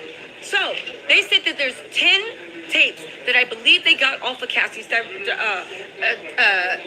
phones. Now, the jury was up and alert, and now everybody was paying attention, right? And they said, listen, and I remember Charlamagne on the Breakfast Club said that he had heard that people in the MDC or Diddy's jail, whatever, were watching the tapes. And I said, is this the tapes that they were watching in jail? But then I also said, if the government was the one that enhanced them, how can you honestly say they were watching in jail, right?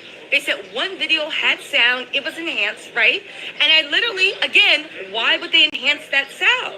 Was it Cassie pleading, saying she wasn't giving consent, or was it Diddy in the back saying, yeah, take that? Because remember how they said that Diddy controlled all aspects of the freak-off, micromanaging, arch your back, lift your side, move your sock to the left. Diddy controlled everything. Again, the prosecution is back. I gotta be honest, you guys all know that I believe that Mia was a huge, huge misstep. I believe Mia. Some people thought that she wasn't telling the truth. I said, well, we lying. I actually think it's easier to keep a story straight when you're lying, as opposed to really telling what's going on in your head. Because when you're telling the bits and pieces, it really doesn't actually make sense. Also, Laura Azari said, Ola believes you're doing your thing. Stay safe. God bless you. I'm a car right away if you need me. Thank you so much, Mama. Also, Nitro Powell said, Tisa, what happened to the white... Brendan, what happened to the white person that got arrested when he was with Diddy in LA? That person was actually Brendan. Brendan, again, we'll see if he did a plea deal. It seemed like he actually did a plea deal. Yeah. He should come up in this trial, all right? Listen. That's what the other girl attorney said. In any case, right? They said that the drug video had no sound. Don't forget, you guys, I am going to be on ABC News Live tonight. Tune in. I'm going to do my end of court recap on my way to the studio. You're going to see me in makeup. You're going to see me do everything. Yes, luxurious. The Mouse House has full hair and glam.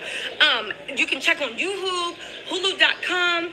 It is going to be amazing. Later on, I will do a sit-down with Nightline, but the ABC News Live will be at 5:30 p.m. Eastern Standard Time. Please don't let me flop, you guys. I think I already put links in the description box so you can come back and click on them, but in the other live, I'm going to put the links in the description box. So at 5:30 p.m., you can just click and say, let's MF and go, okay? Again, Tenny Gower, listen. Come on, y'all. I need 25 more likes to keep live. It's like, what do you want? I literally was like, here y'all go again, wasting our time, all right? Again, their defense, right? Tenny is trying to plant a seed of doubt, okay? The motion activated doesn't add. But isn't that the worst thing? Is that the worst thing? We see you running up on her, and then it jumps to you looking like this. I don't need to know where those other 2 seconds went. I know that you ran up and went like this. It doesn't matter whether I see the whole thing or whether you run and then the next thing you know, you're like this. I don't need to see that. I can figure it out from your body language, right? They said, and then when you jump, you're on top of Cassie. Yes, thank you. I am not 3 years old, and I understand permanence. And sometimes I cannot see something, but it is happening. So, the world does not stand still. Miss C60 said, you're an old school thingster. Thank you so much, okay? So anyway, right? Again, I said, bro, I wrote this in my notes. Just put the fries in the bag, bro. Will you be serious, right? This is your defense. It was a slow motion beating. Yana, it was a slow motion beating. Bro, put the fries in the bag, Mark. We gotta go. Anyway, Okay, y'all, right? I'll be back because y'all not getting my likes up. Y'all not supporting the platform. Even though the timestamps don't match, right? And I literally wrote I'll like be back. Kenny, I'm at 2 Michael, hours. VCRs. Everything you have to manually set. It's always off on minutes. Again, the only reason our phones are ever on time is because it sets up automatically. Listen, and then the guy was like, listen, you're gonna have to accept that the time codes are consistently wrong. 10 seconds, 3 seconds, it doesn't matter. We're footages, okay? If you want to know where the missing footage is. Anyway, Bona got on the stand. If you guys have been following the trial, you know that I was the first person to break Bona. And I didn't dox her. I said her name started with a B. She is giving herself. Now she wants her name known. But back then, nobody knew. I said her name starts with a B. Diddy hung her over a 17-foot balcony. I told y'all that about 2 years ago. Yeah, I didn't want to believe it. And look at God's glory. She is on this stand actually testifying against Diddy. Also, right? Where are we at also? We're doing great. Blah, blah, blah. Oh, here. Okay, where else are we at? Go over to Uncle Gene Deal's channel. Thank you so much for all that you do. Y'all, I need 8 more likes. So I'm hanging up. I'm not gonna be on here 3 and 4 hours and y'all not support my platform. I'm not doing that. What we doing? What are we doing? And think of their own personal experience with work and say, well, why wouldn't you just quit? Others might say, I've been in a situation where I really felt stuck and trapped. So I do think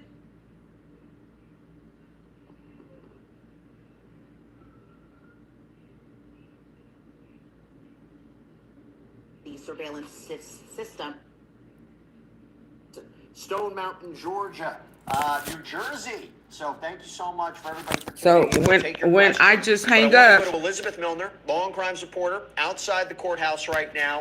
A lot happening today, Elizabeth, and I want to start with the fact that Frank Piazza, this digital forensics expert, took the stand. Why was he so important to today's testimony and the trial in general? Well, Jesse, first off, I have to say it was perfect timing because the ambulance just passed by me as you were asking me this question. Also, I just want to shout out Germany for watching this. Little known fact about me is I actually grew up in Germany. But just as far as Frank Piazza's testimony goes, I was really kind of looking forward to his testimony. What did he have to say just about the Intercontinental Hotel video and just dissecting it to make kind of a compilation video of it for the government after the government asked them to. And so there were a lot of objections in the interim of this, even before Frank Piazza took the witness stand, mainly because the defense didn't like the idea of this compilation video going back as an exhibit when the jury does go forward and deliberate on this case, and that is coming obviously later on. But as far as the compilation video that we saw, it was kind of what it sounds like, a compilation video of the surveillance video from the Intercontinental Hotel incident, as well as the cell phone video that was taken by Officer Israel Flores, who now works for LAPD. However, at the time, he was working for security for the hotel. And so what we see in this particular compilation video is the first 10 seconds, Cassie is walking with her black bag, walking down the hallway in the direction of her camera. The next 20 seconds, we see multiple angles of Cassie walking down that hallway. You can see black frames kind of where Frank Piazza had spaced out just the differences as far as the camera angles go. So, for example, if one camera angle shows Cassie walking before they go to the next camera angle, they put a black frame in there. And that was just something that the government did because the defense kind of didn't like it just playing in full, making it present to the jury like this was just the events that had happened. So what they did was put those black frames in. Then the next 4 minutes of the video, you can see Diddy running down the hallway. He's kicking, he punches Cassie, he drags Cassie once he meets her in that elevator lobby, which we've already seen at this point. Then Diddy grabs Cassie's bags. Cassie makes a call using that hotel phone on the wall. And then Diddy walks back to the hotel room. He reemerges without Cassie's bags. He grabs a cell phone from Cassie. He throws a vase at Cassie. Then the next 5 minutes of that video, because this video was about 11 minutes and 30 seconds altogether. And so we see Cassie using the hotel video. Diddy says something to her. Cassie puts her hands up. Then Israel Flores arrives to the elevator. You see the cell phone video at that point kind of take over. So before we were just watching the surveillance video and how it was compiled together. But when Officer Flores appears, you can see that is the cell phone video that he had taken of just the native system that Frank Piazza calls it. So it was essentially Officer Israel Flores taking cell phone video from the surveillance system that they had at the hotel in 2016. And so then you kind of see the cell phone video zoom in a little bit. And if you go back to Officer Flores' testimony, you see that cell phone zoom in because he was like making a comment about his shoes. And mind you, everyone, while we're watching this video, there is no audio to it. So it's not like we're hearing the words that were exchanged between Cassie and Diddy. None of that. We're not hearing Officer Israel Flores and his, I guess, commentary over the cell phone video. None of that. It was complete silence. And so then we see Cassie walk away. Israel Flores makes a call on the hotel phone. It ends the cell phone video portion of just that compilation, I should say. Then you see Diddy reappearing in the hallway. Officer Flores follows behind him. Diddy and Israel Flores are seen talking in this hallway. Cassie reemerges on the opposite side of the hallway, goes towards the hotel room. Then you see Israel Flores. I don't think so. I think they want. Cassie reemerges holding her bags. Then I think they want him to give up some higher ups. And so by the end of the clip, what you see is Diddy putting that cell phone to his ear, and then the video ends. And so, as far as just kind of, I don't think they're going to be granted a mistrial. It was something that we've already seen. But in this sequence that Frank Piazza put together, we're kind of seeing just a sequence of events. And again, there are black frames kind of in the middle of that. But I think what's also interesting, Jesse, is that Frank Piazza also examined the sexually explicit videos or the freak-off videos. And so we saw a stipulation from the parties that these videos, which weren't shown in court today, by the way, the jury didn't see any of these videos, but we did see a stipulation between the parties that these videos came from October 8th of 2014, December 4th of 2014, October 14th of 2012, and October 20th of 2012. And there were just multiple videos outside of that. And so what Piazza did with those particular sexually explicit videos is he just enhanced the sound of it. So again, we didn't see the videos play out in court. We didn't see the jury watching these videos, nothing like that. But according to Frank Piazza's testimony, what they did say, again, is that he enhanced the audio or the sound to these particular videos. And I understand that the prosecution was trying to make the point that these videos are accurate, they are reliable, they depict what happened. And then real quick on cross, where were they going with this? Because it's an interesting thing. People who've been following this case know, and maybe not the jury necessarily, but us know, 2 days after CNN published the video, the 2016 video of Sean Combs appearing to beat Cassandra Ventura, he comes out on Instagram and apologizes for it. So my thought was they basically abandoned any effort to say, you know, this is a fabrication, this isn't him. They got to say it's him. They've been saying it's more domestic violence and not sex trafficking. Where did they go when questioning Mr. Piazza? I mean, what did they say about this? Yeah, it was just interesting, the line of questioning during the cross-examination, as it kind of always is, where you're always wondering, where is this going? And so right off the bat, Tinny Garagos, who conducted the cross-examination, was just asking Frank Piazza, what was the source or your understanding of the source of this video and how it came into your possession? Piazza replies that the surveillance video was exported from the native system, and the cell phone video was the recording from the native system. Piazza says that he wasn't sure how the surveillance video itself outside of the cell phone video came into the government's possession. So I think bottom line is we still don't know how this original surveillance video came to be and how it's still kind of a thing and how the government was able to obtain it. But then we go back to the hotel video showing the elevator bank, showing the lobby. But what the defense was really kind of focusing on during the cross was really just the timestamps, and the timestamps kind of jumping around in between these different cuts of the video. And so we see one timestamp go from 10:50 to 10:56, and then Piazza was kind of explaining that this kind of corrects itself. It has something to do with the motion activated system within the hotel as far as their surveillance video goes, because if you go back to Flores' testimony, he talks about how they were motion activated cameras. So even at a point where it seems like Diddy and Cassie are just kind of standing there in this video, because the motion center isn't kind of connecting that these two are human beings and these two are kind of moving even with their breaths, something like that, and still the timestamp can still jump, because again, the cameras for the most part aren't recognizing that these are motion activated, that they're in motion at these particular points. And so really it was just a lot of questioning just about the timestamps and how they were jumping from 11:57 to 12:08, and how it's kind of it's not uncommon for security systems to do these types of things. Yeah, I don't know if the jury's going to be saying anything was manipulated, or they are going to be taking away that it doesn't accurately depict. I think they get the main crux of it, but this was an important witness. But now we have to talk about the next witness. I know you have to go back to court soon, so I want to talk about her, Brianna Bagolin. And hopefully I'm saying her last name correctly. Please correct me if I'm saying it wrong. Brianna Bagolin. This is a person we've heard about before. We know that she claims Combs held her over a 17th-story balcony. She has filed her own separate lawsuit against him. But here's what's interesting. We find out that apparently she wanted to invoke her Fifth Amendment right against self-incrimination, but she testified now under an immunity order. So she's granted some sort of protection. Was curious, why would she need it? Well, during the course of her testimony today, I think we got the answer to that. What did she testify to so far, Elizabeth? Because I understand she's still on the stand. Yeah.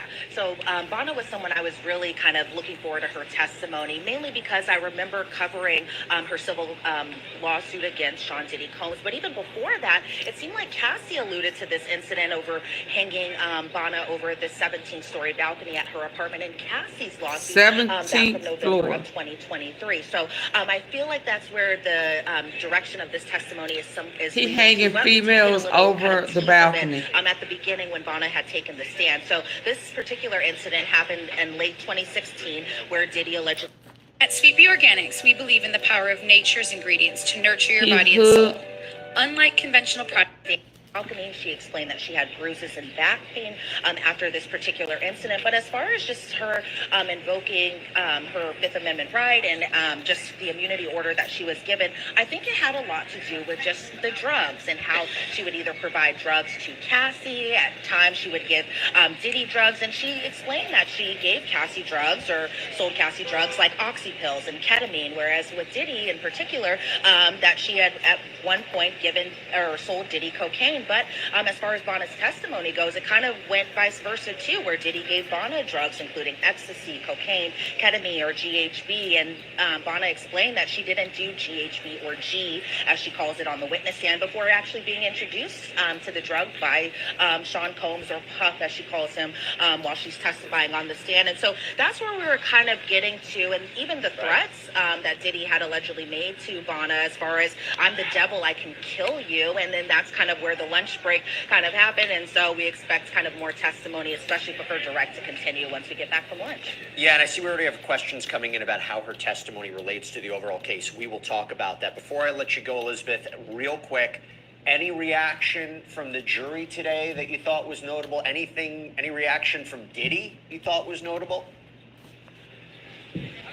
Yeah, so as far as Diddy goes today, I did think at times that, you know, since the surveillance video was played over and over and over again, there might be points that he would look away or kind of look towards the witness stand or just something, because when these like really kind of hard pieces of evidence against him kind of come about, he normally just kind of looks straight to the witness stand. He doesn't have any much reaction. But as far as when Tenny Garagos, for example, was doing the cross-examination of Frank Piazza, I did see him just very intently looking at that computer screen as the video video kept playing over and over again. Even as they're going frame by frame by frame of this video, I saw him looking at the timestamps, or presumably looking at the timestamps, but definitely keeping his eyes on this video. Even when Bonnet took the witness stand, I will say that I did see Diddy kind of turn around in his chair at the defense table, watch her walk into kind of the bullpen area where all the lawyers sit, where the jury sits, and watched her as she took the witness stand. Now, as far as the jurors are concerned, I will say I did see them, especially during Frank Piazza's testimony, definitely kind of monitoring and looking at all the exhibits that are shown to them in front of their kind of computer screens right in front of them. Even during the cross-examination, when they were going time code by time code, frame by frame, timestamp by timestamp, you know what I mean, that they were all kind of intently looking at it from the angle that I could see. And I know a lot of people are like, we need to get Elizabeth a better angle, but the public sits on the best side to see the jurors. I just want to say that we are always trying to get try to see a reaction from us on the press side, but one day we'll get there, hopefully. Hopefully. Elizabeth Milner, thank you so much. Really appreciate it. And, you know, I wish we get more questions about your time in Germany. Maybe we'll talk about that on Sidebar, because you're going to come on Sidebar later today, give us a full breakdown of all the day's events. So thank you so much. Good seeing you. Thanks, Jesse. All right, so now we get to bring in our expert panel on all of this as we take your questions for the next hour. I'm joined by criminal defense attorney, former prosecutor Safa Robinson-Ferrer, criminal defense attorney William Corman, and in studio with me, trial attorney and legal analyst Misty Maris. Great to have you all here. Misty, I'm going to start with you since you're in studio with me. Is this the reason why Brianna Bangolin needed immunity? Is it the idea that she is what maybe the prosecution is going to characterize a co-conspirator in the racketeering criminal enterprise because of the drugs? I had a feeling that this was going to be drug related. Keep in mind, anytime that there's distribution or use of drugs, that could be criminal activity. So she's going to be testifying about the use of drugs, obtaining drugs for these individuals. And so it doesn't even have to go so far as to be a co-conspirator in the racketeering enterprise. It could be enough just that she's involved in that drug distribution, and she's not going to want to, under oath, get up there and start talking about that and presumably open herself up to criminal consequences. She's not the first person in this case who's asked for some sort of protection. Got a question from Shop Girl. Is Jesse Weber a lawyer? I am, believe it or not, an attorney. Passed the bar, went to law school, passed the bar, practiced for several years, got out of it. My fellow panelists are much braver than I am. I went into TV, but they are fighting the good fight. Okay, so Safa, let me go to you. This is a question from Shai. Can Diddy be subpoenaed? I guess the question is, can he be subpoenaed and compelled to testify in this criminal case? No, he cannot. Mr. Combs has the right to remain silent, and of course he's going to exercise that right. It's a constitutional right, so he cannot be subpoenaed to testify. Now, if he makes the choice to testify on his own behalf, he has the right to do that as well, but he cannot be subpoenaed. He cannot be compelled to testify. William, got a question from Olivia E. How does Bangolin's testimony play into the prosecution's case of RICO and other charges? Well, I think it's key testimony, and I think that's why the prosecution not only wanted to have her there, but also was willing to give her immunity. Did the video forensic expert prove the video was not I think what altered? she saw in the room, she's one of those people that they actually put in the room where it happened, and I think her testimony is key. I anticipate that we're going to hear her talking about exactly what Diddy was doing in the room, Diddy's relationship with guns, Diddy's relationship with violence, Diddy's relationship with drugs, and all those things are key. Again, if the government didn't think she was important, I doubt they would have given her immunity in the first place. There are three things I think she does, and I agree with you. One, she corroborates Cassie's testimony about abuse. Two, she talks about the threats, the violence, which goes to this overall pattern of criminal conduct for the racketeering charge. I mean, if you look at the opening paragraphs, I'll pick which indictment you want. There's been a number of them. But if you look at it, it talks about how Sean Combs used his resources and his business and his staff to further a campaign of abuse against women. This just highlights it. And three, drugs, one of the underlying predicate crimes of racketeering. The prosecution has to prove too, there's arson, there's kidnapping, there's forced labor, there's drug offenses. And if you're talking about supplying drugs that were used potentially in freak-offs or just used in general, and you're talking about this criminal enterprise, she was allegedly a part of it or not, that helps to further this. Again, racketeering conspiracy, couldn't have agreed with himself to further criminal activity, he had to have an agreement with others, including the people around him. Okay, got a question for you, Misty. This is from YouTube Me.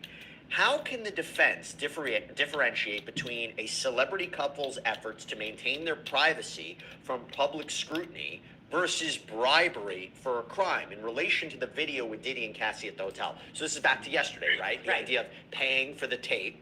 Is it a crime, or is it, I'm just protecting me and my girlfriend? Well, that's actually exactly what the defense was getting at in cross-examination, and I would expect this to be even further explored when you get to the point of summation. Remember, on cross-examination, there was a question specifically asked about the non-disclosure agreement that was signed by the security guard when he accepted the bribe to get rid of the last copy of the tape.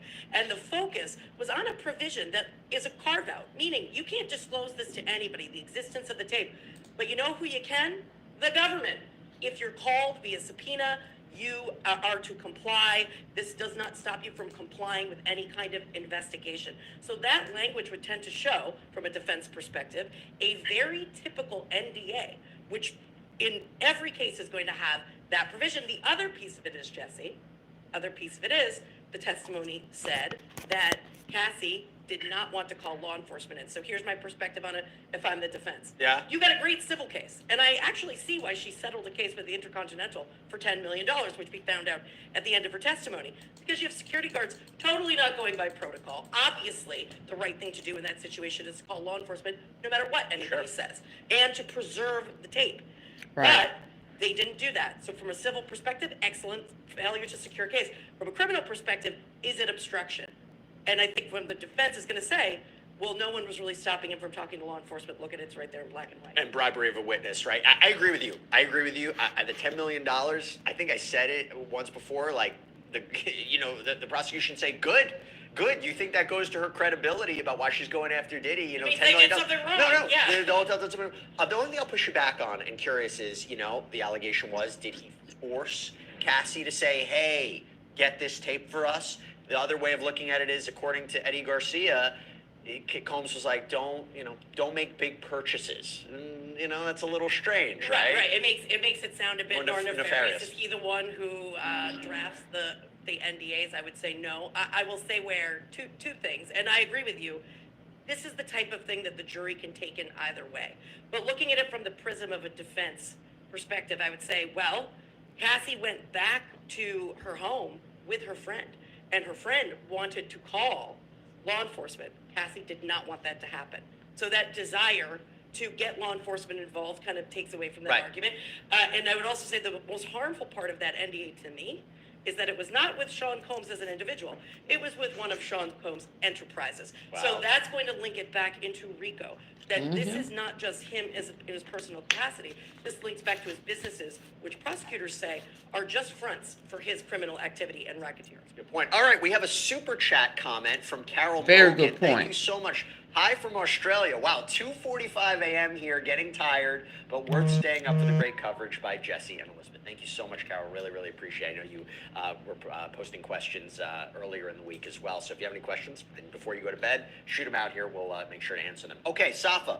Question from Zachary Anderline. How can it be RICO if it's just him? Is KK, Christina Why do they going to keep testify? asking And that? if not, shouldn't she be charged as well as his head of security, Fahim Muhammad? Very weird to me. That's a fair question. Most definitely. And right now he's charged as an individual. He doesn't have any co-defendants, which is really interesting because oftentimes with RICO cases, you see a number of co-defendants, and that's not the case here. So he is charged individually. His team members, including KK, essentially would be a part of that enterprise and further the enterprise, as the government would argue or allege. However, the government wants this testimony, and I do expect that we will hear from her and her testimony to further the RICO charges, to essentially show that, there was this plan that it furthered the enterprise, that she was, yes, a part of it, and maybe she'll be granted some sort of immunity. The government hasn't gone after anybody else associated with Mr. Combs at the moment, and I don't think that they will. I think that they would have indicted those individuals with Mr. Combs if they intended on going forward with charges against them. But as of right now, he is their focal point, and I think Mr. Combs will continue to be their focal point. And yes, we will hear from some of the individuals, probably KK, in this trial going forward. So if anybody's interested, we posted, I think it was yesterday, maybe the day before, a sidebar episode where we took all the critical times that KK has been mentioned in this trial and talking about how it fits into the overall case and whether or not she's going to testify. If you want to check it out, it's on Long Crime's YouTube page. But here we got a question, William, from Anthony Rosato. This is something we've been getting a lot. Curious if you can provide some commentary on it. If convicted, can the feds go after Diddy's money? Of course. Absolutely. Absolutely. That's one of the hallmarks of a RICO case.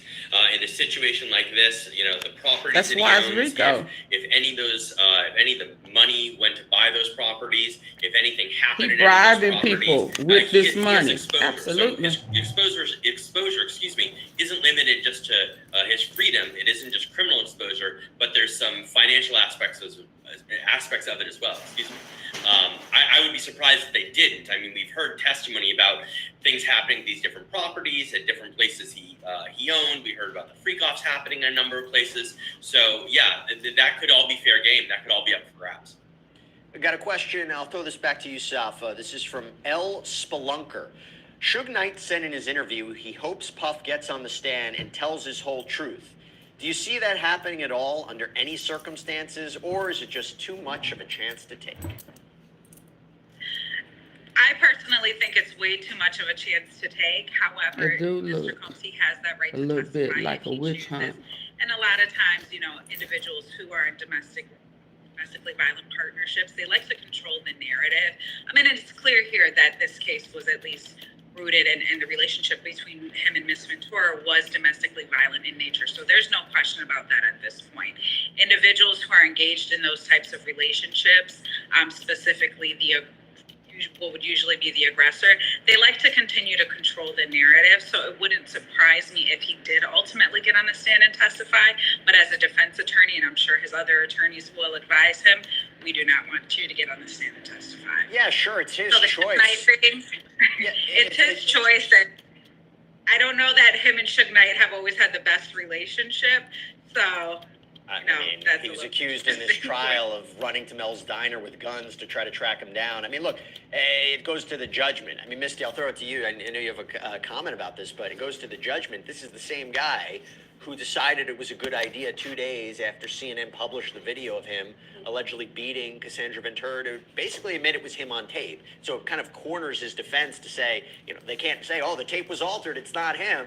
Nope, that goes out the window. So, Right. I mean, you have a comment on him taking the stand? Well, I do. I had one comment on Suge. Just so happens I was in a segment where we called Suge from prison. You were on that. Oh, okay. Yes, I was on that segment, so I heard about his position on how is this a criminal conspiracy, and he raised one of the very questions that one of your viewers raised. How is it a criminal RICO conspiracy of one? He also brought up a potential pardon. He said, I don't think he's worried about it because maybe Trump will pardon him.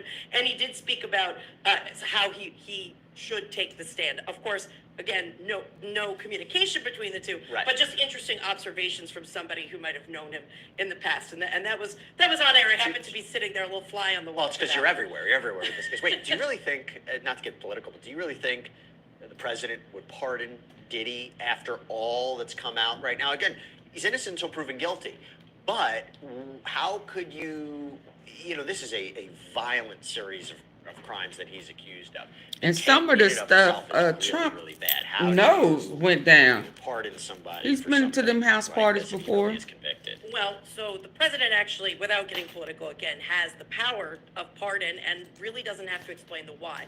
Do I think he will or won't? I don't know. I can only tell you what he said when he was asked about it during a press briefing. The president said, I would take a look at the facts. I haven't really been following it so closely. What I will say that your viewers might find interesting, there won't be a pardon if 50 Cent has anything to say about it, because 50 Cent came out publicly shortly thereafter and said, I'm going to tell President Trump about every bad thing Diddy's ever said about him to take away that possibility of a pardon. But to go back to our legal question, as far as testifying, complete agreement. I think it would be a disaster. A lot of brilliant legal minds on that team, and sometimes when you have a large legal defense team, you might have people coming from different perspectives, but I'm sure the overwhelming advice is, do not do it. It opens up too many doors. That being said, it is always the choice of the client. So here's an interesting question for all three of my panelists. This is from Amanda Tavares. I'm going to start with you, William. If each of you were jurors and had considered all the presented evidence, I guess so far, would you vote guilty or not guilty on all of the charges, or perhaps only on one? William, I start with you. So it's unfair. I mean, obviously the defense hasn't had an opportunity to put on their case yet, so we're sort of guessing in a vacuum. But I'll say what I said on the show a few days ago. I do think that the government has shown the RICO, has proven the RICO acts and the predicate offenses. I really do. I think it'd be very difficult, at least as we sit here right now, for Mr. Diddy to be found not guilty of any of these things. So again, recognizing that we haven't heard everything, we've only heard half of some of the stuff. I think the government's doing a very good job of proving their case beyond a reasonable doubt. Safa? I mean, look, it's true. We're in the middle of the case. And I'll also say they haven't even presented evidence directly yet regarding sex trafficking of alleged victim number 2, Jane. She hasn't taken the stand yet. Although, could be argued that based on what they've seen of Cassie so far, maybe, but not really. But you tell me, you think that if you were a juror, would you convict him? So I have to second what William said, and at the end of the day, the defense hasn't put a case on as of yet. It's the prosecution's burden to prove his guilt beyond a reasonable doubt of each and every element of each and every offense. Considering that, and also, yes, I'm a defense attorney. Yes, I'm a person, so I bring my own perspective. Right now, I would come back not guilty. And the reason is because I'd like to hear more, and I don't think that we've gotten specifically to that full enterprise component. I do think that the prosecution is doing a good job at building it up to the point, but proof beyond a reasonable doubt without the defense's case, it's a little bit difficult for me to come back guilty at this point in time. Misty Maris, you agree? I would say, as of now, again, not having heard the whole case, because you never know what's going to happen, I think prostitution is pretty much in the bag. From So the prosecutor's transportation perspective. to engage in prostitution. Yeah, I think, and maybe the lesser included, which would just be engaged, which would just relate to prostitution, but you still have to have a crossing state lines because it's federal. I think that's pretty much, I've been established. I think it's tough for the defense to wiggle out of that one. With respect to the rest of it, I don't think we're there yet. And I do think prosecutors are going to have a challenge at the end of this case to put together what their time frame is, right? He's charged with criminal conduct spanning 20 years, right? That's the time frame we're talking about. And right now we've heard witnesses, a chunk of time here, a chunk of time there, 8 years here, 2 years there, 2 years there. The prosecutors are going to have to put together this timeline and really explain how this all comes together from the perspective of what's required under RICO conspiracy. Remember, that's a little bit different. RICO conspiracy requires 2 co-conspirators to commit crimes, 2 predicate crimes with a 10-year span. And also with respect to sex trafficking. So I think there's a bit more of a ways to go for the prosecutors to get there. And I think they're going to have the summation, I can't wait to hear it, because it's really going to have to put together the pieces. I'm going to give my opinion, even though nobody asked for it, but I'm going to put it anyway. I agree with you. Transportation to engage in prostitution, I think it's incredibly difficult for them to argue against it. I mean, even if you take the fact Cassie said that Jules, who was alleged one of the escorts, particularly in the 2016 incident, that he was in that hotel room, that he was used in multiple cities, okay? So now you have the alleged transportation of him for these freak-offs, these sex acts. And then Cassie says that these freak-offs happen in multiple different locations. So I think you pretty much have that. It's not hard to get 12 to agree to 2. Sex trafficking, transporting for purposes of mere sex work, prostitution, paid sex work. I think you have that. Sex trafficking with Cassie, I think you can look at 2 specific events. One, the 2016 Intercontinental alleged attack, right? The idea was that she had left. You look at them shaking their heads. Beats her up, drags her back in the direction of the hotel room. That was the allegation. I think it hits some of the elements that you need for sex trafficking, force, fraud, coercion. And also you look at the allegation that he showed her freak-off tapes on a plane. So they're traveling. They land. She feels that she's trapped. She has no choice. He threatened to release these tapes. he requests a freak off. Within hours, he gets a freak off. I think those are two concrete examples of sex trafficking, racketeering. I think there's 75% there. I think that they've listed out a lot of the underlying predicate crimes, whether it's through Kid Cudi arson, Capricorn Clark kidnapping, Cassie sex trafficking. You talk about the testimonies today, drug offenses, just the overall pattern of abuse and violence. But I agree, the idea of this being an agreement, a criminal agreement that he and his staff and his bodyguards all knew what they were doing. They were all agreeing to criminal activity to serve his interests. Again, 75% there. Okay, question from A. Hey, Jesse, great haircut. You know what? Thank you. I appreciate it. I've been struggling with haircuts recently, so thank you. Appreciate it. If he's not convicted, do any of the witnesses have any type of protection from him or others connected to him? And also shout out to Elizabeth Milner, the best. So, William, I'll throw it to you. If he's not convicted, do any of the witnesses have any type of protection from him or others connected to him? Well, if they're asking about legal protection, I assume that, if he decided to go after one of these folks, he could then subsequently be charged with interfering with a witness or witness tampering or something along those lines. So if we're talking about criminally, that's how that would play out. I think it would be unusual for him to turn around and sue witnesses based upon their testimony. They probably have some immunity about testimony they gave during the course of the trial. So I suppose the answer is I think those folks will be okay. Now, we also heard lots of testimony about Diddy's anger issues and Diddy's propensity towards violence. So could some of these people be worried about it? Yeah, that might be an actual concern they have. There's very little we can do about it if he's found not guilty, other than, be prepared to call 911 if they see cars driving around like they did in front of Kid Cudi's house before the fireball. We got a question from Sunshine Bree. I'll throw this to you, Safa. This is a good one. Will the jury receive thorough instructions on RICO law before deliberations? Why do people have to keep repeating that? Show now for what, 4 weeks, doing sidebars. As much as we try to, it is making me think that the people are just slow in the head. This is about, and I don't blame them. It's oh my God! Which can actually work. How many times do they have to repeat it? Repeat it. Why is it so hard for people to do their own research? Susan, look at here. I done asked you to shh. I done said what and what is, how long it takes. Listen. If you don't like it, don't come.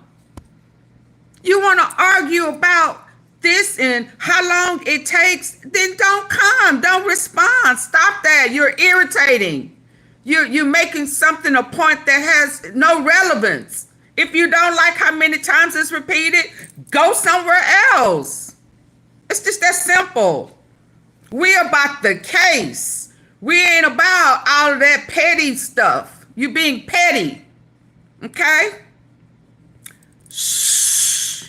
Abide. Let me help you out. Come another day. Please. Come another day. Don't come petty. Please. I'm too old for that. We are grown. Bye.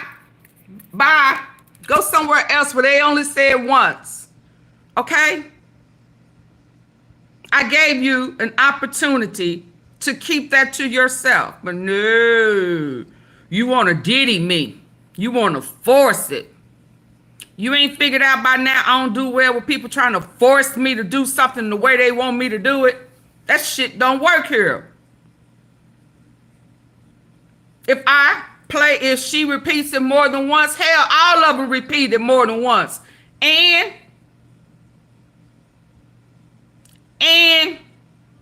you had to wait a long time to come in. And now you can't come in at all. How did that work for you? You wanted Laquita. You got her today. Okay? So come back better another day. Or don't bring your ass back at all. It's just that simple.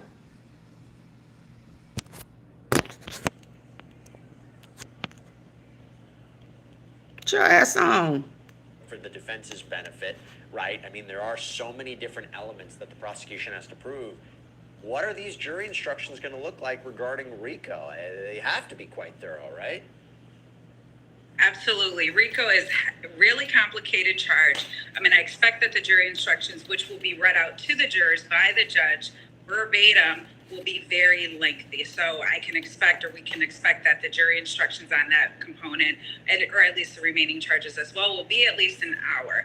And the judge will take his time to explain those charges to the jury, explain what they can consider, what they cannot consider, and he will explain it to them as many times as they need to. I've been in trials where the judge will explain to jurors, you know, what the definition is. They'll go back and begin deliberations, and then they'll ask the judge to repeat what a specific definition is for a charge. And in this particular case, it could be the RICO, and the judge will explain that to them as many times as they need. Yeah, and we'll see if they have any questions during the course of deliberations about it. Okay, super chat question from Maine. Maine, thank you so much. Really appreciate it. I'll throw this to you, William. Thoughts on them introducing the sex videos now? It seems strategic. Also, do you all think KK and D-Rock or Bombs will testify? They've been coming up. Well, those are multiple questions. I think D-Rock has to testify. I think this is something we talked about a few weeks ago. I think that the government really want D-Rock to testify, and I think that testimony would be important. As far as the timing of the sex videos, you know, again, I think the prosecution has done a pretty good job of laying out their case chronologically, and I think that the introduction of these videos, it is the appropriate time to bring those up. You know, it's difficult testimony. It's going to be very difficult for the jurors to watch. It's going to be very difficult for the jurors to hear. But nevertheless, it is an important part of the government's case. So I think that the chronology that they've set forth works. I think that it is going to be a dramatic moment, obviously, if the sex videos or when the sex videos are played. So I think the timing of it is appropriate as far as I'm concerned. Misty, question here from, this is a good one, Enlin DK, who's been so generous this past week and the weeks before just with the questions. So thank you so much. How did they get Eddie Garcia's NDA if he didn't have a copy? And was it even still valid when he didn't get a copy? Interesting. Well, yeah, interesting. I know that at some point he got a lawyer, right? And they met with the government because initially he lied to the government, right? He said that when he was asked about this, he actually did not tell the truth. Oh, he lied. And then the lawyer met with the government. Unclear where the copy came from. Clearly, it exists because we know some of the language in it. Could it have come from the defense side? You have to go back. There's something called the 3500 material. There's a little bit of the feds leaked that tape. Stuff is exchanged. Statements that are made to the government prior to the feds leaked it. Parties. And that would tell you where any given piece of evidence might have come from that the jury might not need to know the how or the why, so it's not presented in open court. Yeah, no, it's a good question. Yeah. All right, so one of the things that I love about this lunchtime show is not only do we take your questions and have an expert panel with me, but we also have the court updates. So we are live right now in court. Obviously, there's no cameras, there's no recording equipment, but we can break down in real time what is happening. So they're back. The judge just says anything before we bring the jury in. Prosecutor says no disputes. There's some laughter. But we now think Jane, who we believe is alleged victim number 2, will not get on the stand today given how this is going. We would like to get Enrique Santos on today, sub-exhibits for Jane and tech issues, and the judge says okay. You know, Safa, that's interesting because I think Jane Doe number 2, even if you base it based on the opening statements, is arguably, you know, the second most important witness behind Cassie Ventura. I mean, obviously alleged victim number 2, but her account is from 2020 on, right? I mean, she's more recent in time than Cassie. What are you anticipating from her testimony? I think what we can expect from her is, you know, the nature, she's going to testify to the nature of her relationship with Mr. Combs, what that relationship was like, what type of conduct they engaged in together, you know, or to the extent of their relationship, if she was a girlfriend or whatever the case may be. I think it's more important because it is more recent in time. And sometimes when things are further, behind, you know, in the timelines, you know, people can sort of dismiss or do Either away the with it feds so leaked the long ago. tape. But to hear testimony of, and what I expect she's Never probably mind, I going ain't to gonna testify say to that. is certain types of abuse, a pattern of abuse and domestic violence, possibly the sexual activity and the trafficking component, which is more closer in time right now, that I think will resonate with the jury also, and more importantly, it corroborates other witness Hell, statements. KK, let me say this. Which we are. Since when did I need to do some research? When did KK quit? They said it was 2025. Hell, KK could have leaked the tape. Why did she quit? Why did she quit? Hell, it could have been KK. That could have been her own bonus. Felt like she was underpaid for everything that she did and all the promises that she was promised. He didn't provide. You know, he shortchanged everybody. Hell, could it not have been KK who leaked the tape? If the feds didn't? That's in my head right now. Already know has been testified to, and it's pretty clear through the footage and through the corroborating testimony on her behalf and other witnesses. I think this second witness is going to continue to drive the point home of the alleged conduct or the alleged criminal conduct of Mr. Combs. Got a question, super chat question from Melissa Betenzes Done. This is for you, William. 2 RICO cases focus on entertainment in a few years.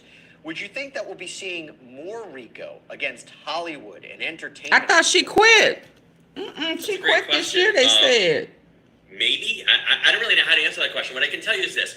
RICO is a very, very, very powerful tool for the government to wield in criminal cases. It allows them to bring up all sorts of conduct that individuals aren't actually charged with. So it does enable the government to sort of stretch back, and as Misty said before, look at timelines from some time ago in order to show criminal conduct that's been ongoing for a while and is current criminal conduct. So it's a powerful tool for the government. As we're learning, it's also complicated. And Jesse, as you said before, it's a complicated instruction. It's difficult to wrap one's head around. So again, I think the government uses RICO whenever they have the opportunity to, simply because it allows them to expand the scope of the case. But it does come with costs, and I think it can be difficult to prove.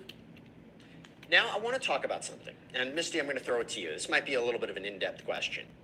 I think, despite how much we're talking about the prosecution meeting certain elements, I think the defense has been doing a fantastic job, whether it's striking at the credibility of certain witnesses or trying to say that even if we accept things as true, it doesn't amount to these federal crimes.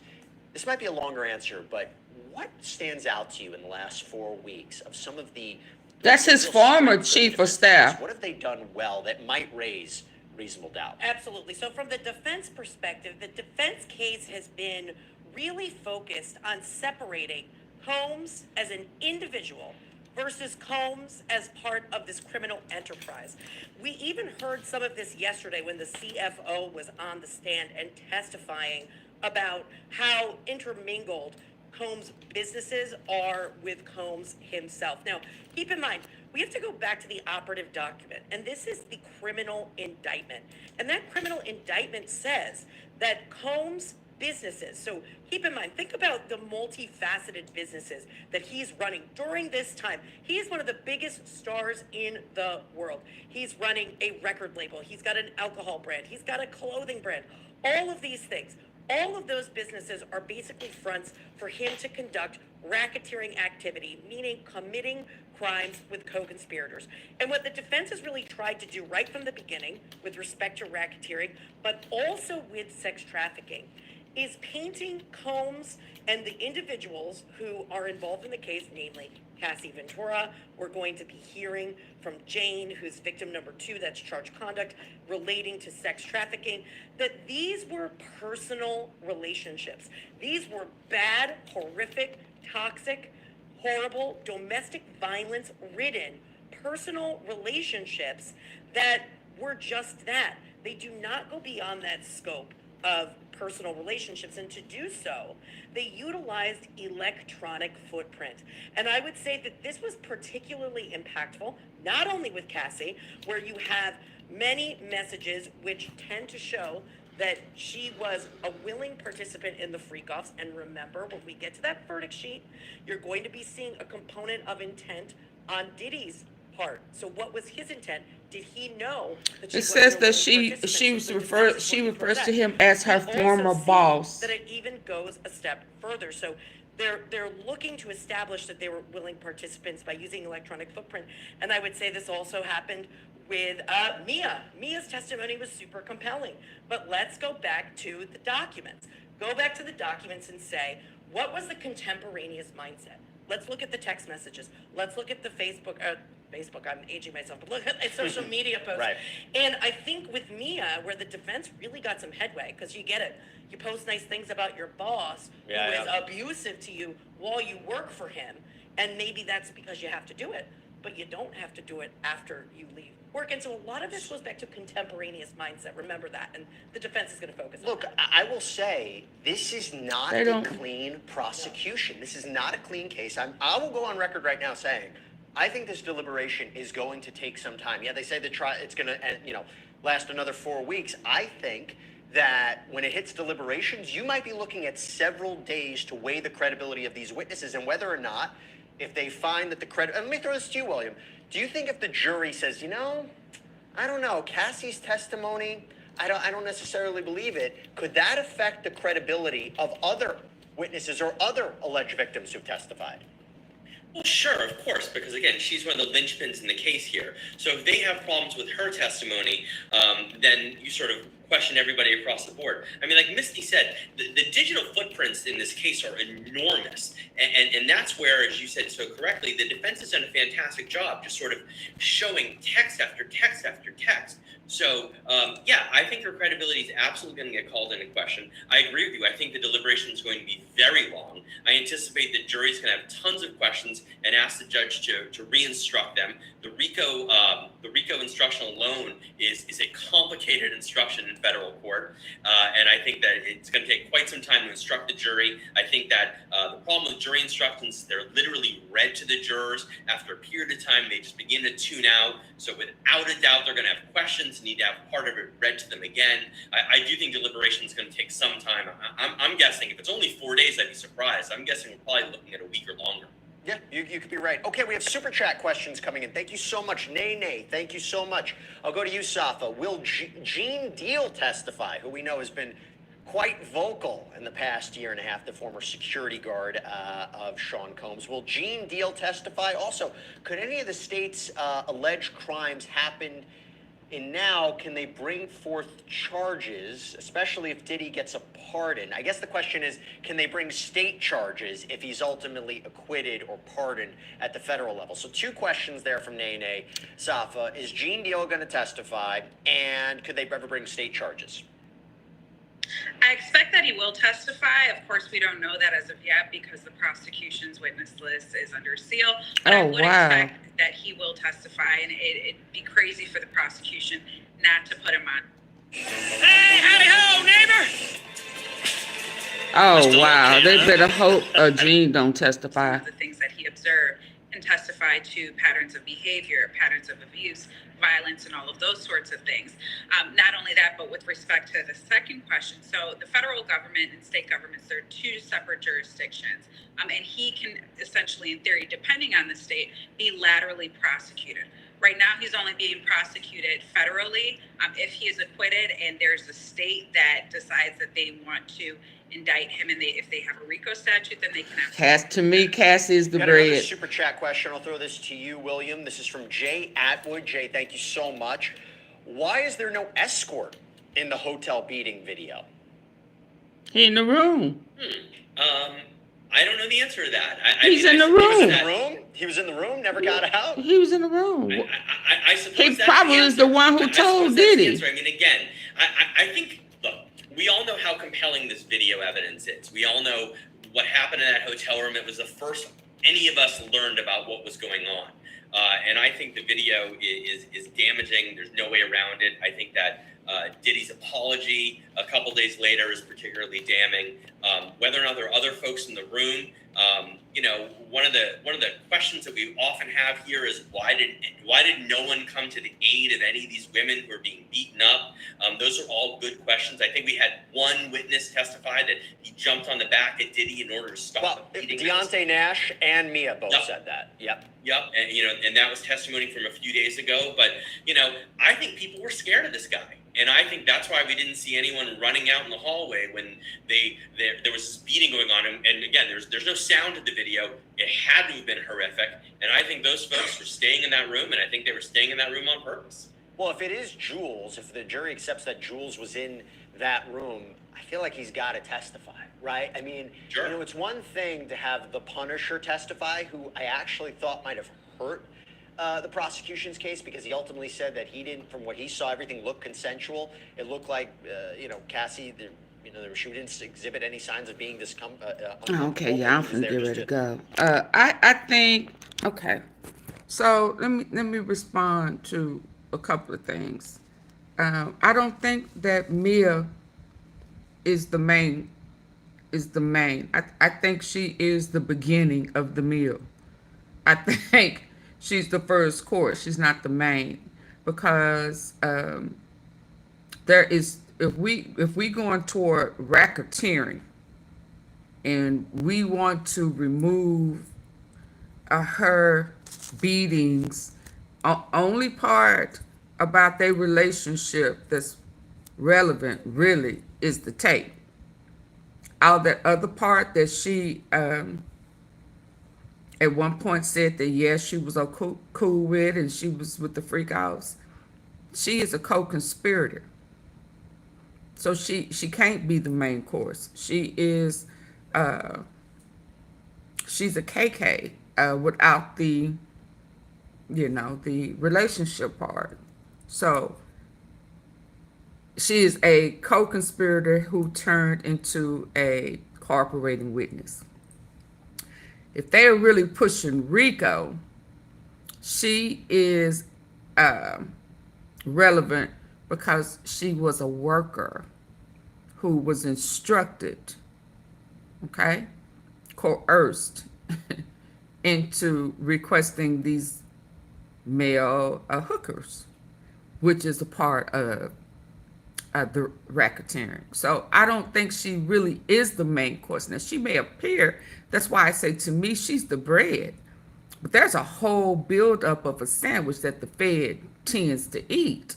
And that's what's been happening. They bringing in what people that are way more relevant to me, that also kind of co-signs her job, what she said she was doing, what, you know, she was coerced into doing. But she's not the main course of finding him guilty. I don't think so. I think Capricorn Clark account was as way more damaging, because she didn't have an intimate relationship with him, ongoing, willing. Now, was there some beating and all that other type of stuff with a gun? Cassie never said he forced her or had a gun and was trying to intimidate her with the gun. She never said that. And if everybody wants to see Rico, they will be able to see Rico with Capricorn, with the guy, the assistant, one James, last name James, where he quit because of the activities that he knew was just wrong, and he didn't want to be a part of it, and it just got really too dangerous, and he was fearful when his boss, you know, come on, here's 3 guns, let's go get Suge, you know, that type of stuff will be more piercing to me with Rico than Cassie. That's just my opinion. What did Naturally Norland say? Gene.